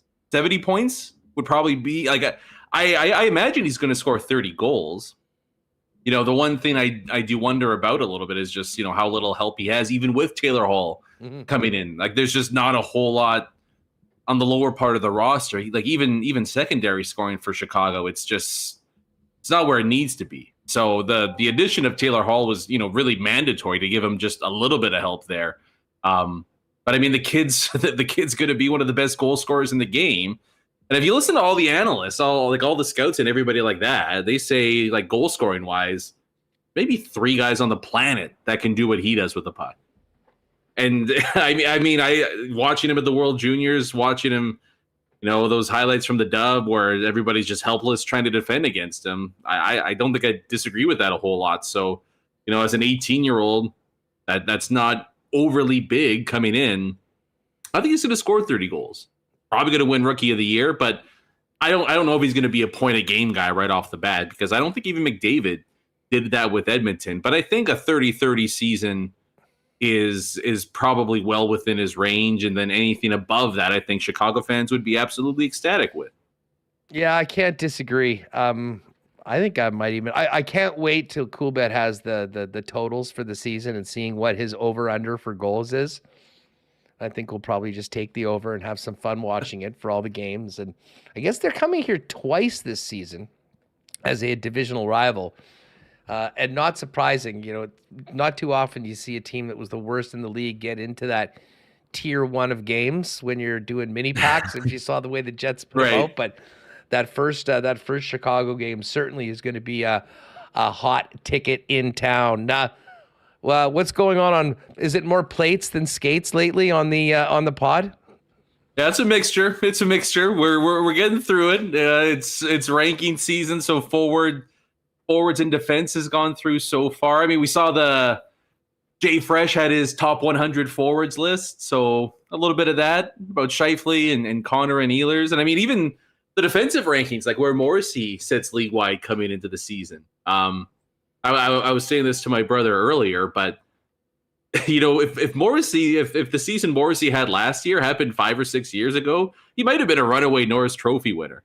And then it just so happens he does it this season, and it's like the 6th best season in the NHL. This like defenseman in the NHL right now, like it's kind of back to the last golden age might have been with like Bork and Leach and Lidstrom and Chelios, right? Like we're kind of entering a new golden age for defensemen with what they're doing right now. So I mean, it's too bad for Morrissey there, but just interesting to see where he ranks going into this season, and then where the blue line ranks as a whole, considering it's literally the exact same group this team had last year, which again nobody could have anticipated saying going into last training camp. Brandon, great having you on the program, buddy. Have an awesome weekend, and we'll catch up next week as we get a little closer to training camps, but also NFL season, just a couple weeks away. Let's go. Excited. Sounds good. Have a great weekend. Right on. There's Brandon Rewucki. Make sure you follow and subscribe to Skates and Plates, wherever you get your favorite podcast, for more on the Jets and Brandon and Tyson. All right. Do want to thank, week today is the Princess Auto game coming up at the stadium at IG Field. Princess Auto very excited for it, and of course get there early. Princess Auto tailgate party will probably be even more rocking than normal. Bunch of swag to give away, and bottom line is $3.50 popping hot dogs, $5 beers. Definitely the place to be before all the games. And of course, Princess Auto is the place to be for the best deals on the most unique assortment of tools and equipment around. Everything you need to complete the projects on your list or start something new is at Princess Auto. 2 Winnipeg locations, Panet Road, Portage Avenue West. And you can always shop online 24/7, 365 at princessauto.com. Consolidated Supply continues to have a big summer because, of course, they're the irrigation and artificial turf leaders in Winnipeg and Manitoba. If you have irrigation needs for your property, give our pal Joe a call over at Consolidated Supply. And heck, maybe you're thinking about that dream putting green in the backyard. They've got you covered there with all sorts of artificial turf options. If you need golf carts, new, used, or I don't even want to call these golf carts because they're more like 6 and 8 seater vehicles that you can use industrially. They've got those all as well. And of course, other great options for your property, not necessarily commercially, but hot tubs and amazing outdoor kitchens. And they are the leaders in small engine parts and repair. Pop by and see them. Consolidated Supply showroom, open to the public, 1395 Niagara Road East, or find out more online at cte.ca. Of course, big Bomber game tomorrow. Team back next Thursday for Montreal.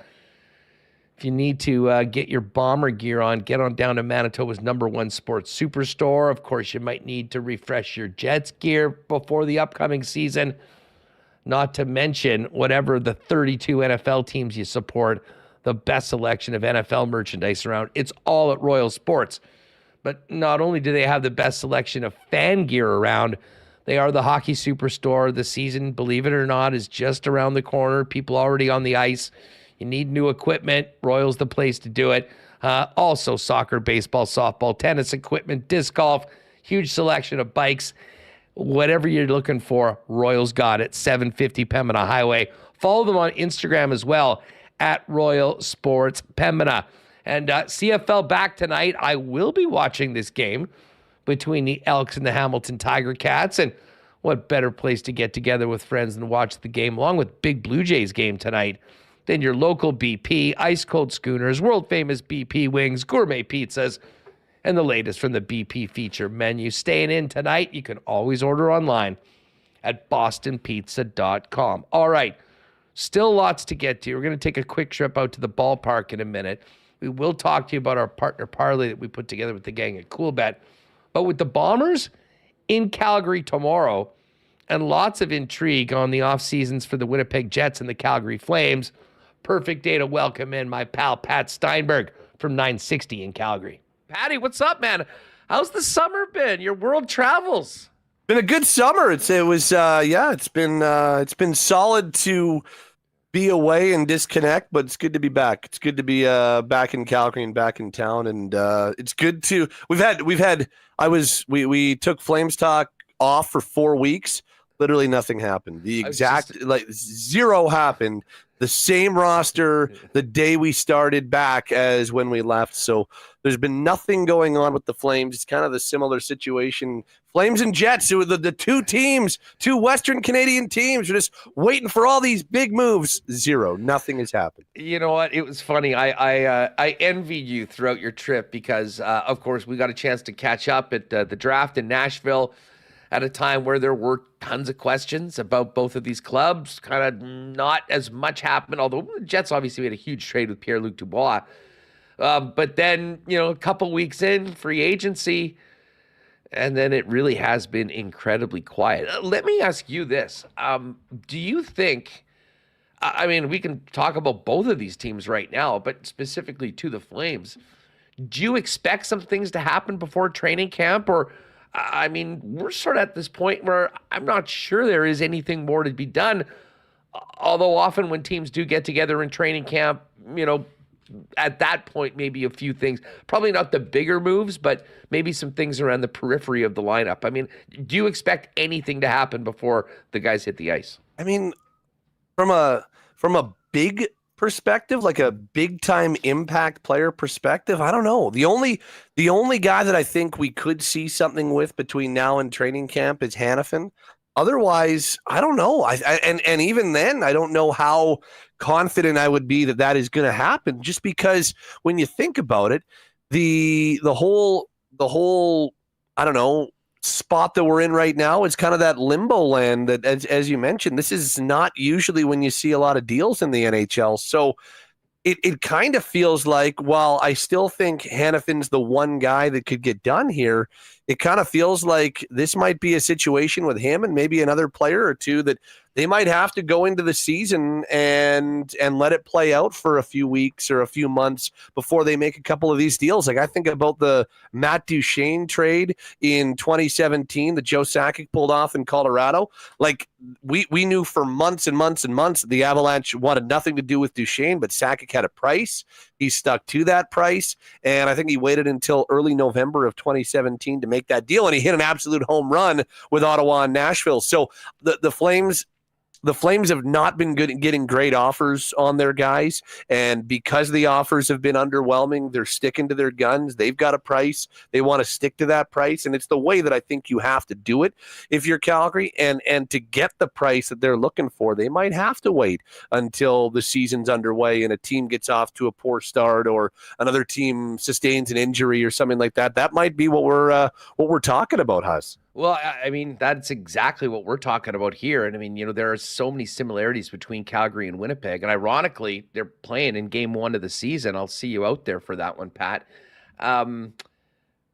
We expect Hellebuyck and Scheifele to be here at the beginning of the season. And at that point, it creates all sorts of options. Are players traded?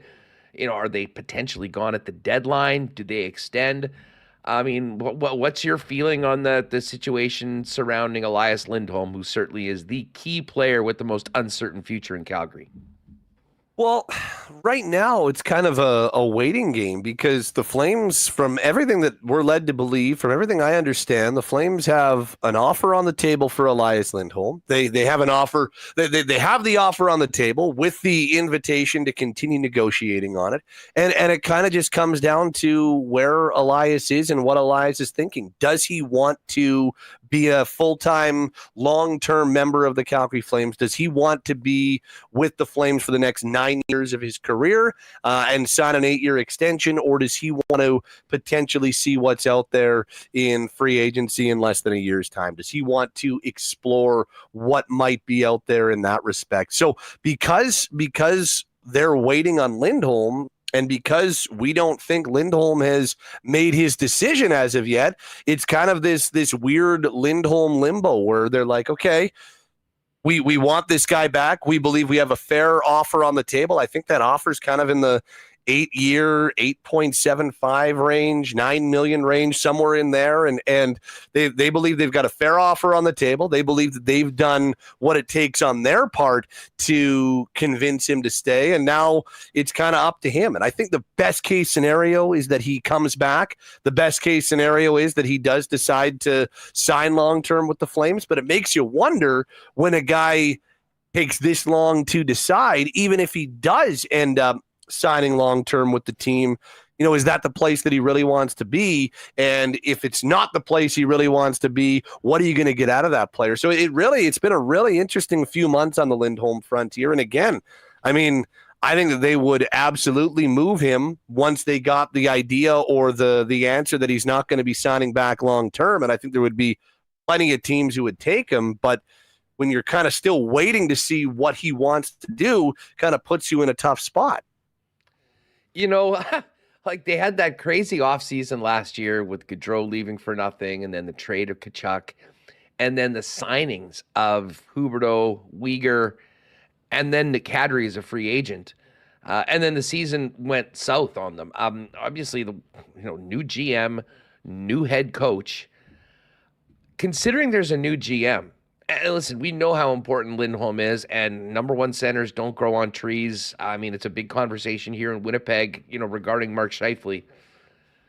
But if they do sign Lindholm to a long-term deal, you're going to have Huberdeau, Kadri, and Lindholm all signed to like big money market deals up to 37 years old, 38 years old. How much of a concern is that amongst the fan base and maybe internally that, you want to keep your assets, but at the same time, what does this do to this team down the road with so much tied up in players that are going to be well into the back nine of their career during these extensions? Yeah, it's unquestionably a concern, certainly a concern for Flames fans. I think it's something that the management group is aware of as well. And, it's funny because I've thought about that too. I think it's a fair concern. Like if I get a phone call or read a text about it, it's like, yeah, I think it's a valid concern that then you'd have Huberdeau, who I think is 30 now, and he has played 0 games on his 8-year contract, and that starts this year. So you've got him well into his late 30s. Kadri's already well over 30, and he's got 6 years left. Lindholm is 28, 29. So you're talking about signing him to an 8-year extension. And again, 36, 37, 38 is when that extension would run out. And I guess it's fair, but I also think to myself, okay, yes, you've got Huberdeau and Kadri and Weegar signed, and they're all going to go into their late 30s, but do you want to lose Lindholm? And it has taken this organization so long to find a guy that they could call their number one center. And while Lindholm isn't McKinnon or McDavid or, he's not one of the very best number one centers, elite number one centers, he's still a number one center on a lot of teams in this league, including the Calgary Flames. And that's a spot that they have not had for so long. And so I just, if you let him go or if you trade him, how long are you then searching for the next number one center, something that had eluded them for 2 decades? And so, if you're Conroy, you didn't sign Huberdeau, you didn't sign Kadri, you're looking at it and saying, okay, those contracts are signed, but can I get out of those somehow if I need to and still keep Lindholm? And I think it's risky. I think it definitely carries with it some definite downside on the back half of those contracts. But when I do kind of the cost benefit analysis and when I take a look at the threshold, I still, at least my opinion, I still land on it's better to sign Lindholm, and if you can get him signed long term, even though it comes with it some downside, even though it comes with it some risk on the back end, without question, I still think it's the better move for the organization, as valid as those concerns are. Well, and I'll say this, if I'm his agent right now, I'm thinking long and hard about just handing a pen over to him, because, you talked about the ages of these players, and, Lindholm would be 29 when this kicks in. And we all know the cap's going up next year, and everyone says there's going to be all this money flying around. There's also a ton of competition in that free agent market.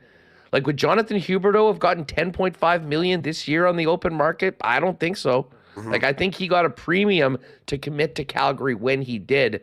And I kind of think Elias is in that same position right now with that deal that's on the table that very well might be significantly different if they don't take it now and end up getting to free agency. Yeah, and I mean, so you lose the extra year, so you lose, $8.5 to $9 million off your contract right to begin with. And I don't know if, as you mentioned, when you take a look at next summer's free agency crop and with the money that's going to be flying around, I don't know if Lindholm gets an offer that is going to be as lucrative as this one. And when it comes to that type of money, for you and I, it's like, oh, that's a lot of, but for these guys who have already made, millions upon millions in their career, there are some guys that look at it and say, okay, well, if I'm foregoing X amount of millions of dollars, but I get to go to a place that I'm more comfortable with or a place that I'm more interested in playing, then a lot of times they'll do that. I mean, I take a look back to last summer where Johnny left a significant amount of money on the table. He took less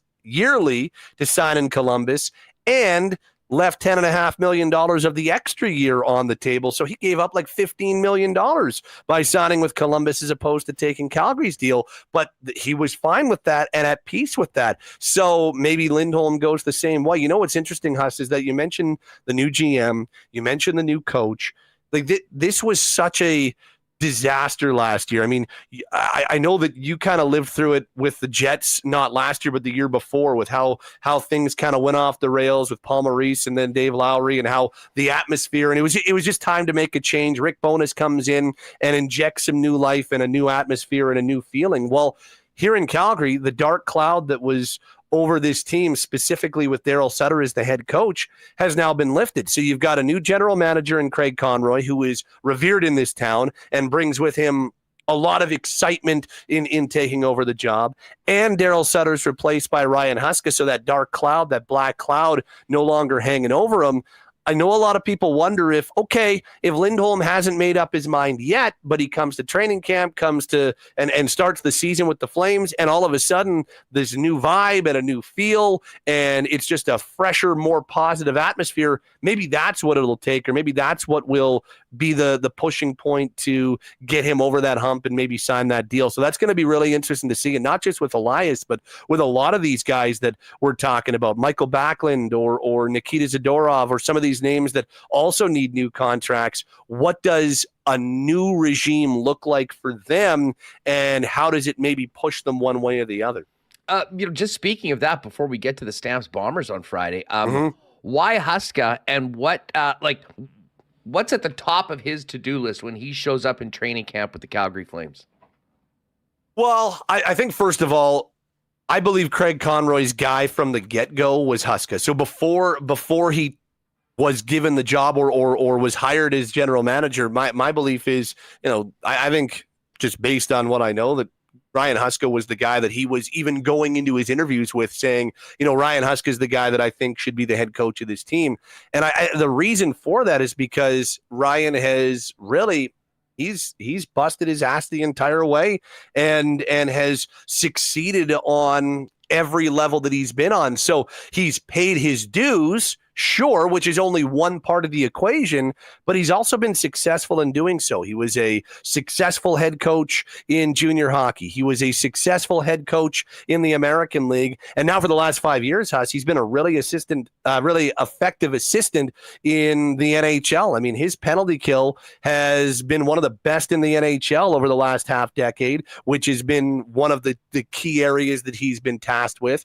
And the positional strength of the Flames over the last 5 years has by far been their defense, which is the area that he works with. So he's been very successful as an assistant, and he's really, really well respected inside that locker room. And so I think all those things combined made him the right choice. In terms of what his first order of business is, I think more than anything else, it's kind of one with a 1A. And number one is he's got to get more out of Jonathan Huberdeau. I think there's no doubt you cannot have Jonathan Huberdeau at 55 points and $10.5 million next year. You just cannot. He needs to be a more effective hockey player next year. He needs to be a more dangerous hockey player. And I think that kind of speaks to the bigger picture. You need more from Huberdeau, but you need more from Kadri. You need more from Lindholm. You need more from Mangiapane. You need more from, like, there were just so many players that had down years last year offensively. And this team, despite putting all the pucks towards the net and spending all the time in the offensive zone, couldn't score. And they need to find a way to be more dangerous offensively. So I think more than anything else, that's business order number one for Huska is how does this team score more? How does this team be more dangerous and less predictable than they were with the puck on their stick last year? Pat Steinberg is with us in Calgary. The Jets will open up the season on October 11th at the Saddle Dome against the Flames with their new head coach. But we will have a few Winnipeggers in Cowtown this Friday night as the Bombers take on the Calgary Stampeders. It's sort of a weird season, an underwhelming season so far for Calgary right now.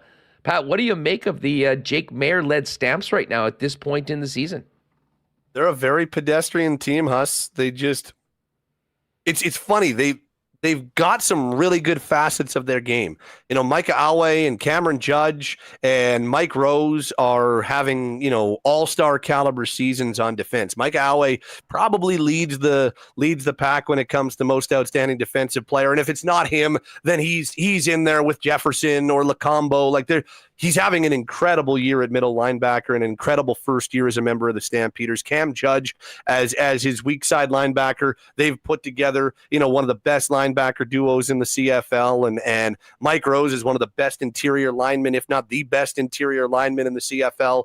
But they have not been able to put everything together. So there have been nights where Jake Maier and the offense have looked dangerous, and he's thrown for 350 or 400 yards, and he's been dangerous. But on those nights, maybe the defense lets him down. Or there's been nights where they've been in a really low-scoring game, and they've stymied a really good offense, but then Jake Maier and Calgary's offense can't move the ball. Or then last week against BC, absolutely nothing was good, and even their special teams, which is reliable, gave up a touchdown, and they couldn't move the ball. They couldn't make a stop. They couldn't get anything done on specials. It was just an absolute disaster, and an elite BC team ran them over in the first half, and then the third and fourth quarters last week, you might as well, they didn't need to play them because BC was on cruise control. So it's been a year where they have not been able to put things together on a consistent basis in one game. You know, there's been nights when one facet's on and one facet's not, and they lose the game.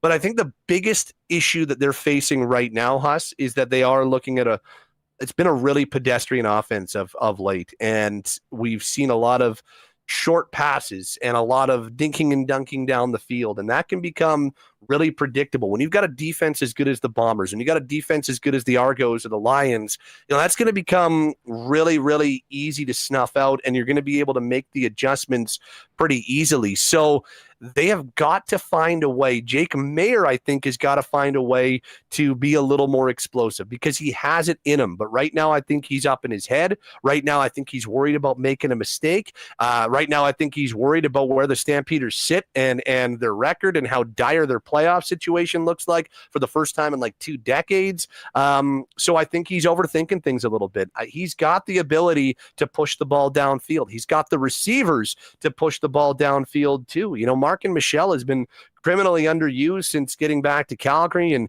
you know, I think that they've got the ability to be a little bit more of a dynamic offense. Here's the one saving grace on Jake Maier, especially going into week 10 or week 11, is he's played really well against the Bombers. I remember a couple of games last year where I was convinced that Maier was the guy because specifically against the benchmark team in the CFL, he was great. That one game at IG Field where he and Collaros went shot for shot. They were taking shots down the sidelines. They were, you know, acrobatic. Malik Henry had that outstanding game, and the Bombers receivers had an outstanding game. When it was all said and done, and the Bombers won on a last drive in the fourth quarter, and they ended up winning the game. But I was like, geez, Jake Maier has convinced me. So maybe a game against the Bombers is exactly what Jake needs to get things back on track. Well, I remember that, and I think if I'm not mistaken, it was his first start, and That sounds right, Huss. He came in and he either was perfect or had one incompletion in the first half. Yeah. And we're like, who the heck is this guy? Oh, they haven't had much of a drop off. Well, they have a little bit, and at the start of this season, he was throwing it all over the place, but the problem was they were being caught by the other team. Yep. And it does seem like they've sort of dialed it back a little bit, to try to, have more accurate control offense as opposed to those big plays. And obviously they can run the football, and that's something that they'll be leaning on as well. It should be a really interesting game. I mean, at this point, we haven't seen Zach Collaros at practice this week, so you'd have to think it'll be Dru Brown. Yep. Who certainly turned some heads with what he did coming in off the bench down 22-0 last week. But hey, I'll say this about the Stamps. They're still in a pretty good position because I know the Riders have 4 wins, but, I mean, they've beaten Edmonton twice, barely. Like, that team isn't any good. And then there's the Elks, who it's crazy. We've spent a lot of time talking about it. Yeah, I mean, it's like this car crash in slow motion that you just can't take your eyes off of. But wow, I mean, to see a team with that history, with that historic support in that community, bottom out the way they are, Pat, I don't think any of us thought we'd ever see a season like they're having right now in Edmonton. I did not think the Elks could have a season as bad as the last for 2 consecutive years. Because if you remember, in 2021, in the 14-game season, that thing went so off the rails, and it led to the Trevor Harris ousting, and there was so much infighting behind closed doors, we were led to believe. It was like that place was toxic. So they're going to come in the following year, and it's just going to be better in 2022. And last year was a disaster, and they could not win a game at home, and they stretched this streak of not being able to win a game at Commonwealth into 2 seasons, and now this. I didn't think it could get worse, and I thought with some of the decisions they made, they bring in Gino Lewis, they really revamp their receiving group, they make a couple of good adds defensively, they keep a couple key pieces defensively. And Chris Jones has always been better in his second year than his first year. I just thought to myself, okay, you know what? I think Edmonton's going to be much better this year. I think they're a team that takes a significant step. Well, they have. They've taken a significant step in the wrong direction. They are dreadful. I cannot remember a team this bad in the Canadian. In a 9-team league, they're playing with 8 this year. I can't remember the last time there's been a team in this league this bad, and there have been some really, really rough teams over the last 10 or 15 years, but this is on a different level. Well, Hamilton's not very good, and they're somehow 5.5-point favorites this Friday, so this Thursday, tonight. That tells you all you need to know. Pat, great to talk to you as always. If anything happens with your team or our team here in the Peg, I'm sure we'll be doing it again soon, and hopefully we can hook up in early October when the Jets get to Calgary for game 1 of the regular season. We'll see you then. I'm down. See ya, Huss. All right, good stuff with my guy, Pat Steinberg, and I will look forward to seeing him in person as we get ready for that first game of the season for the Winnipeg Jets in Calgary on October 11th. But that's 2 months into the future. Let's focus on tomorrow night. Bombers Stamps, August 18th, and the Winnipeg Blue Bomber, the Coors Light Blue Bomber viewing party this week is at Hooters. We're going to head by and join in the fun. Party starts at 7:30. Kickoff is at 8. You'll be able to meet and take photos with members of the Bomber cheer team and Blue Bomber alumni. And at the end of every quarter, there's going to be a draw for a Bomber prize pack that includes tickets and Bomber swag. There's going to be Bomber trivia throughout the night for other Coors Light prizing. And Coors Light mugs are going to be special all night. And if you do go at your table, limit 1 per table, but if you mention Winnipeg Sports Talk, you get a free starter-size deep-fried pickles for your table. So tomorrow night, one of the great Bomber viewing parties coming to Hooters, 1501 St. Matthews. Join us and see you tomorrow for what should be a great night and hopefully a big Blue Bomber win. Speaking of WST events, everybody, we officially announced yesterday that we've got another date for WST Sports Trivia. I'm throwing the link in the chat right now. Get on over there and reserve your spot.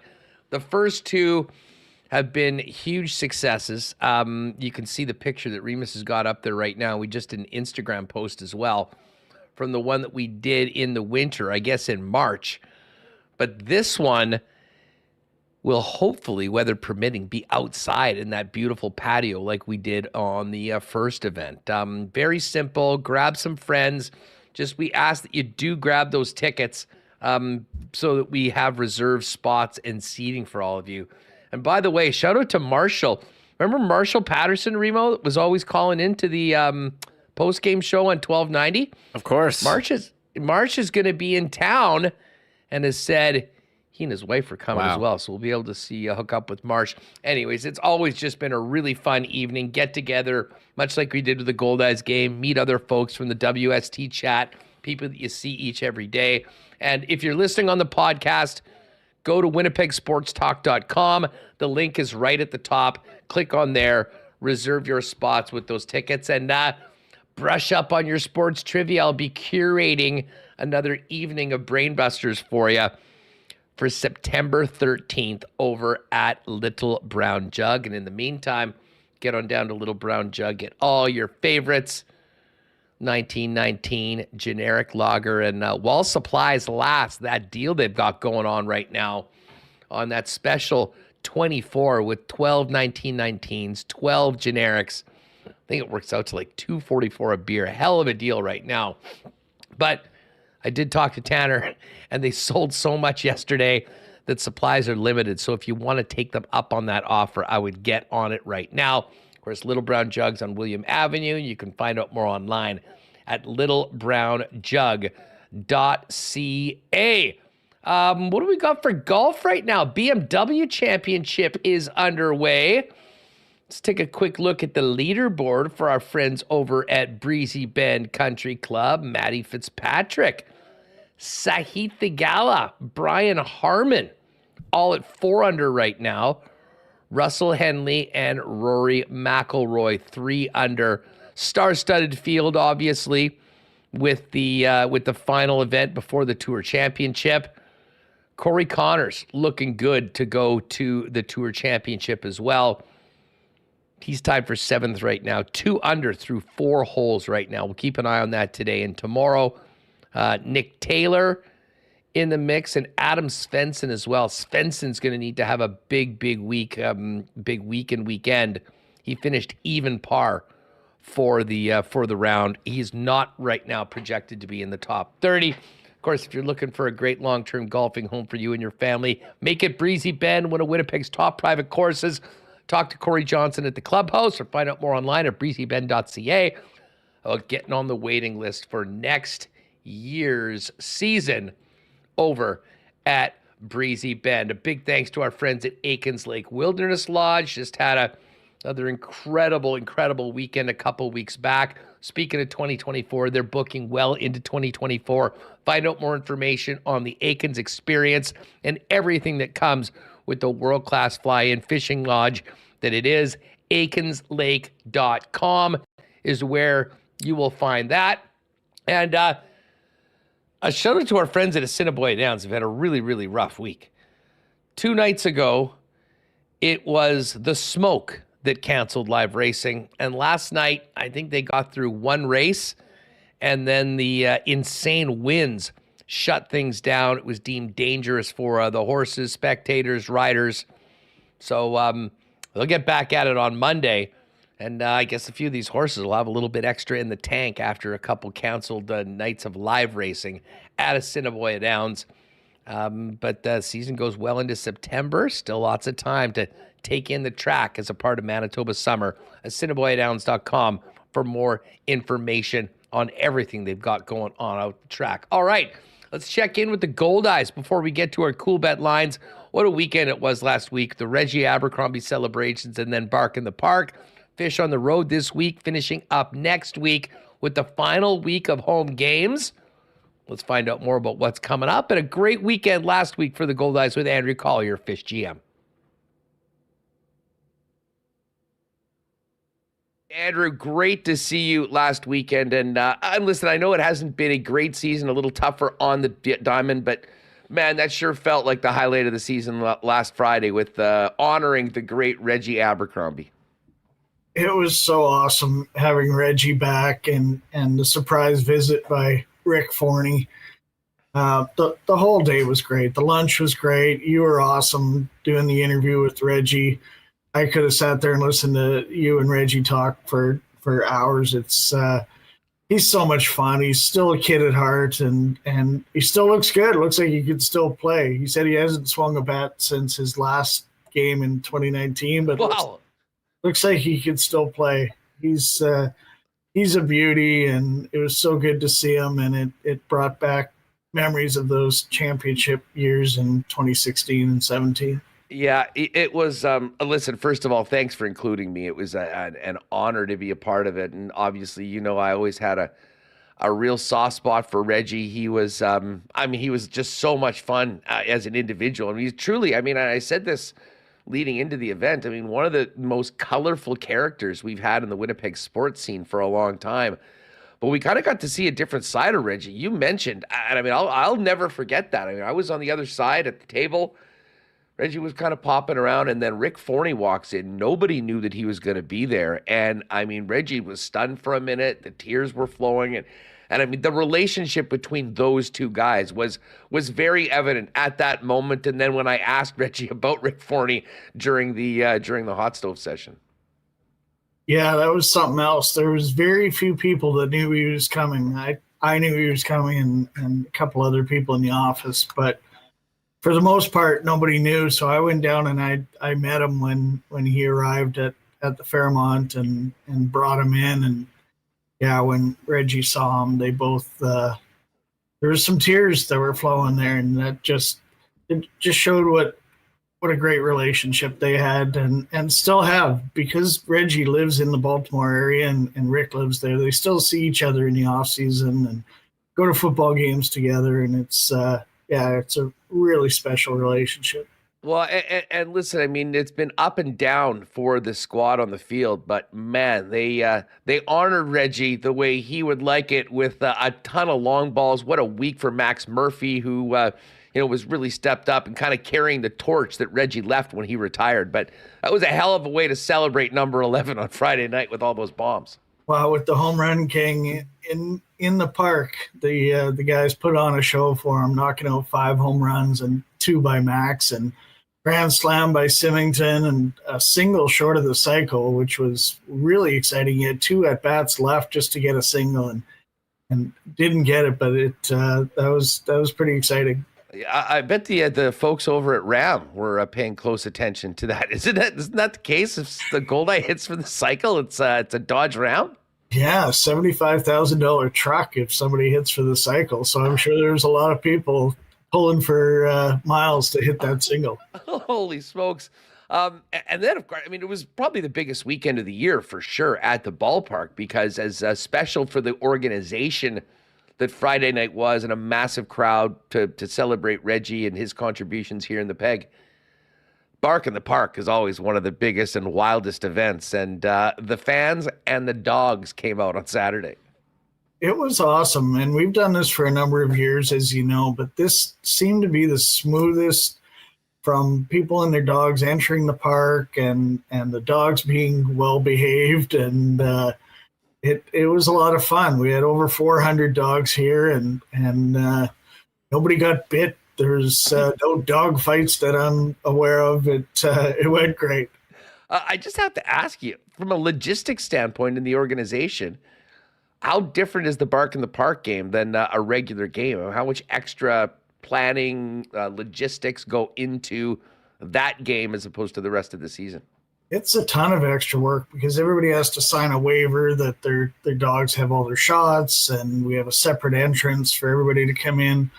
Kudos to the staff here. They just put in so much work, putting out waiting pools for dogs to have a drink or go for a little dip if they want. We put out sod in the out by the playground for dogs to do their thing, and cleaning staff to clean up after them, and the pooch parade that goes on in the outfield. It's a ton of work, and the staff here always come through and do a great job.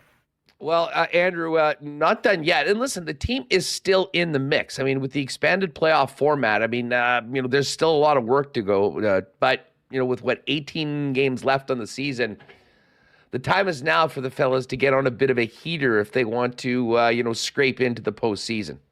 Yeah, we just need to string a bunch of wins together. And last night we lost in the bottom of the ninth, and I was just looking at our record in one-run games, and I think we're 8-15. So you look at that, you flip that script, and we'd be in a playoff spot right now. But ifs and buts and all that. But we've had some great standout performances, like we talked about with Max Murphy's leading the league with 25 home runs. Everybody's worried about him coming back after that awful injury last year, and that just says a lot about his character and what he did in the offseason to get ready for this season. Who knows? He could be back-to-back player of the year. 25 home runs, first 77 RBIs in first.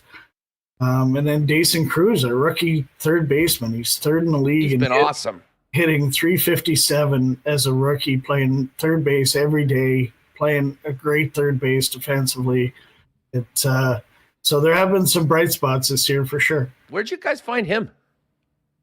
Greg found him out of a college in the U.S. He finished his 4 years at Quincy State, I believe it is, and he's originally from Aruba, and he's been great. One of the definite bright lights of this season so far. So the team comes back for one more big homestand next week, and obviously it'll be important to win the games. But there's also lots going on. The French community gets to do it up on the 22nd with the Soirée Francophone, and will you be putting on a special outfit for the dance party on August 24th? Will the general manager be featured in any dance numbers? Maybe with the entire staff out at break in between innings? Well, you're going to have to buy a ticket and come and find out. You never know. There might be some bell-bottom pants going on. Who knows? We'll see. We'll see what Dan has planned for me that day. Now, the two big nights at the end, the August the 25th fan appreciation night with fireworks, and then the final game of the season, the photo giveaway and the on-field autograph session.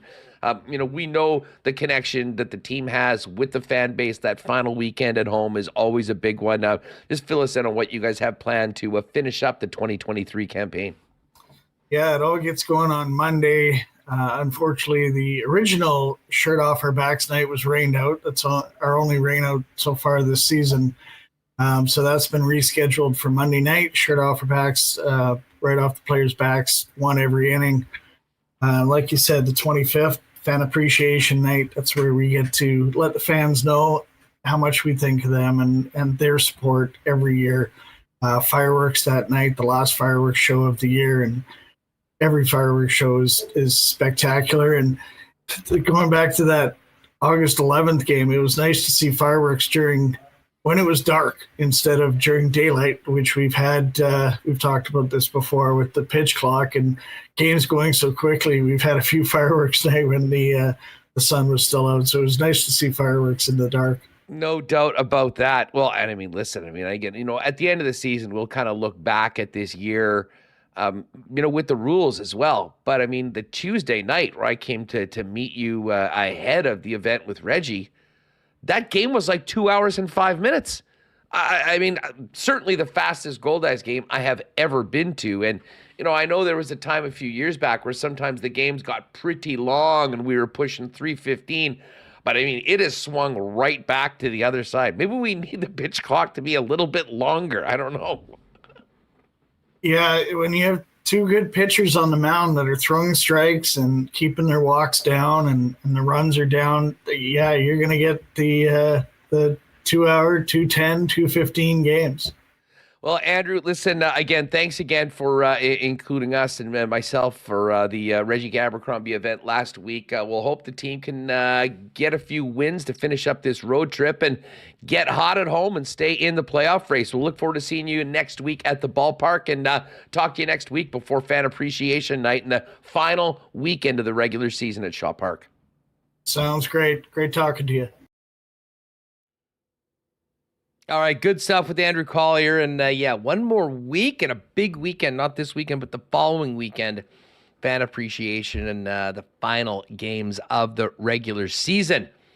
Let's quickly get to the Coolbet lines. Tonight, CFL Week 11 begins. And the Edmonton Elks are in Hamilton to take on the Tiger Cats. The Elks, 5.5-point underdogs. I'm taking Edmonton. I think this game is going to be close. Hamilton's not very good. Obviously, Edmonton isn't either.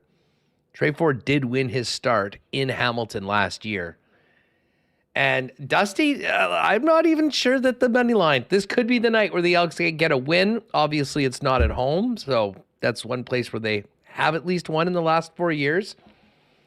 But albeit two struggling teams, an interesting matchup tonight. Tomorrow, Bomber numbers down to 4.5 now that Dru Brown's officially starting. So Bombers 4.5-point favorites in Calgary. You got Montreal and Ottawa. It's a real tough one to me. -2.5 for Montreal, +2.5 for the Ottawa Red Blacks. That's the Saturday game. And then Sunday night, the Riders 9.5-point home dogs to the British Columbia Lions. Which brings us to our lock shop partner parlay. We cranked this one out today. Elks +5.5, Bombers -4.5, Lions -9.5. They juiced it up to +640 for us. So you got to get on that before kickoff tonight. That's up right now in the exclusive tabs over at Coolbet. While you're there, there are so many NFL futures up to check out and a bunch of NFL preseason games going on that, as I say, would not recommend a lot of preseason betting, but taking a bunch of unders, actually. Maybe the unders. We'll just go through a flurry of unders because the quality of play in the preseason, especially as the starters are held out, sometimes, well, certainly not what we expect in the regular season. It's all there at Coolbet. Women's World Cup, CFL, Major League Baseball. We'll finish it up with a very quiet night in the majors tonight. No Blue Jays tonight. I thought the Jays, I guess that was just a short two-gamer with the Phillies. We'll get back at it tomorrow. Mariners and Royals on the field right now. Tigers, Guardians. Tigers -133 favorites in Cleveland. Mets, how are the Mets favored against anyone? -118 favorites against the Cardinals. Holy smokes, the Cards must be brutal right now. +104. Padres and D-backs, pick 'em. And the Dodgers -49 against the Milwaukee Brewers. Get on over to Coolbet. If you haven't played there before, use the promo code WST for a 100% bonus on your first deposit up to $200. Perfect time to do that is just heading in to NFL season. Remis, what do you think? Elks get a win tonight finally after all the turbulence of this week? No, I don't think so. They'll find a way to screw it up, take too many penalties, or do something dumb. Not bring the ball out of the end zone. Whatever way you want to find it, I'm not taking. Maybe they'll cover. I think it's possible they cover, but I don't think they're gonna win. I think they might. It's going to be a tight one, though. Although I kind of want them to lose because, I'm big on history.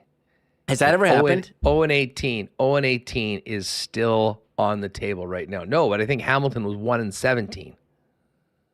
So the Ticats can, hopefully play a big part in erasing their own record with a win tonight. Speaking of football, tomorrow Bombing's going to join us. Of course, we're going to Hooters night tomorrow night for that official Bomber watch party brought to you by Coors Light. And we're also going to have Hacksaw for the latest around the National Football League. Ken Wiebe will jump on the program.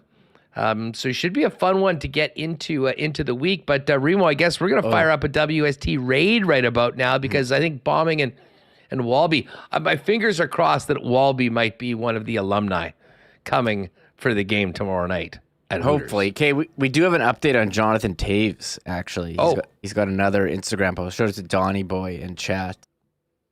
He says, I'd like to announce I'm not fully retiring, but I am taking time away from the game this season. I cannot deny my love for the game of hockey and still feel the passion for competing at my highest level. However, these last few seasons have been very difficult considering my health challenges. My focus is to give myself the time and space to fully heal and enjoy life to the fullest once again. Along the way, I've met several people who have struggled with health issues pertaining to long COVID, chronic immune response syndrome, and other similar cases that are quite complex. I now recognize the importance of one day sharing the details of my health journey with you all. Thank you to all of you who have supported me and respected my privacy in the process. So I think Scott suggested that was a possibility, taking time off for that reason. And I guess all the speculation that we had about him signing with Florida or the Jets, not going to happen. But you wonder if, maybe the trade deadline or something. I don't know. I mean, hey, this is all has to do with his health, and health is first. This guy doesn't have anything to prove to anybody. He's made, $115 million. I mean, he'll come back when he is ready to and when he wants to and feels that he's able to, and that is not now. So I guess we won't be talking about a Toews signing in the next couple days, as was one of the possibilities. But nice that there's a little bit more clarity on that after the message to the folks in Chicago. Stick around. We're going to raid Bonfire, Bombing, Walby, getting you ready for tomorrow's game. Join us tomorrow. We'll get ready for the game, and tomorrow night we'll drop some marbles. Should be a heck of a lot of fun. Thanks to everyone that joined us today. Thanks to everyone listening on the podcast. Thank you to the sponsors that make Winnipeg Sports Talk happen every day. And don't forget, September 13th, Sports Trivia Night 3 at Little Brown Jug. Go to winnipegsportstalk.com for the link to reserve your tickets. And hopefully see you tomorrow night for that official Bomber watch party over at Hooters. Have a great night, everyone. And go say hi to Bombing and Walby with the YouTube raid on WST. Oh, my God. Oh! Shut it down. Let's go home. Thanks for tuning in to Winnipeg Sports Talk Daily. Make sure to subscribe on YouTube and your favorite podcast feed at winnipegsportstalk.com.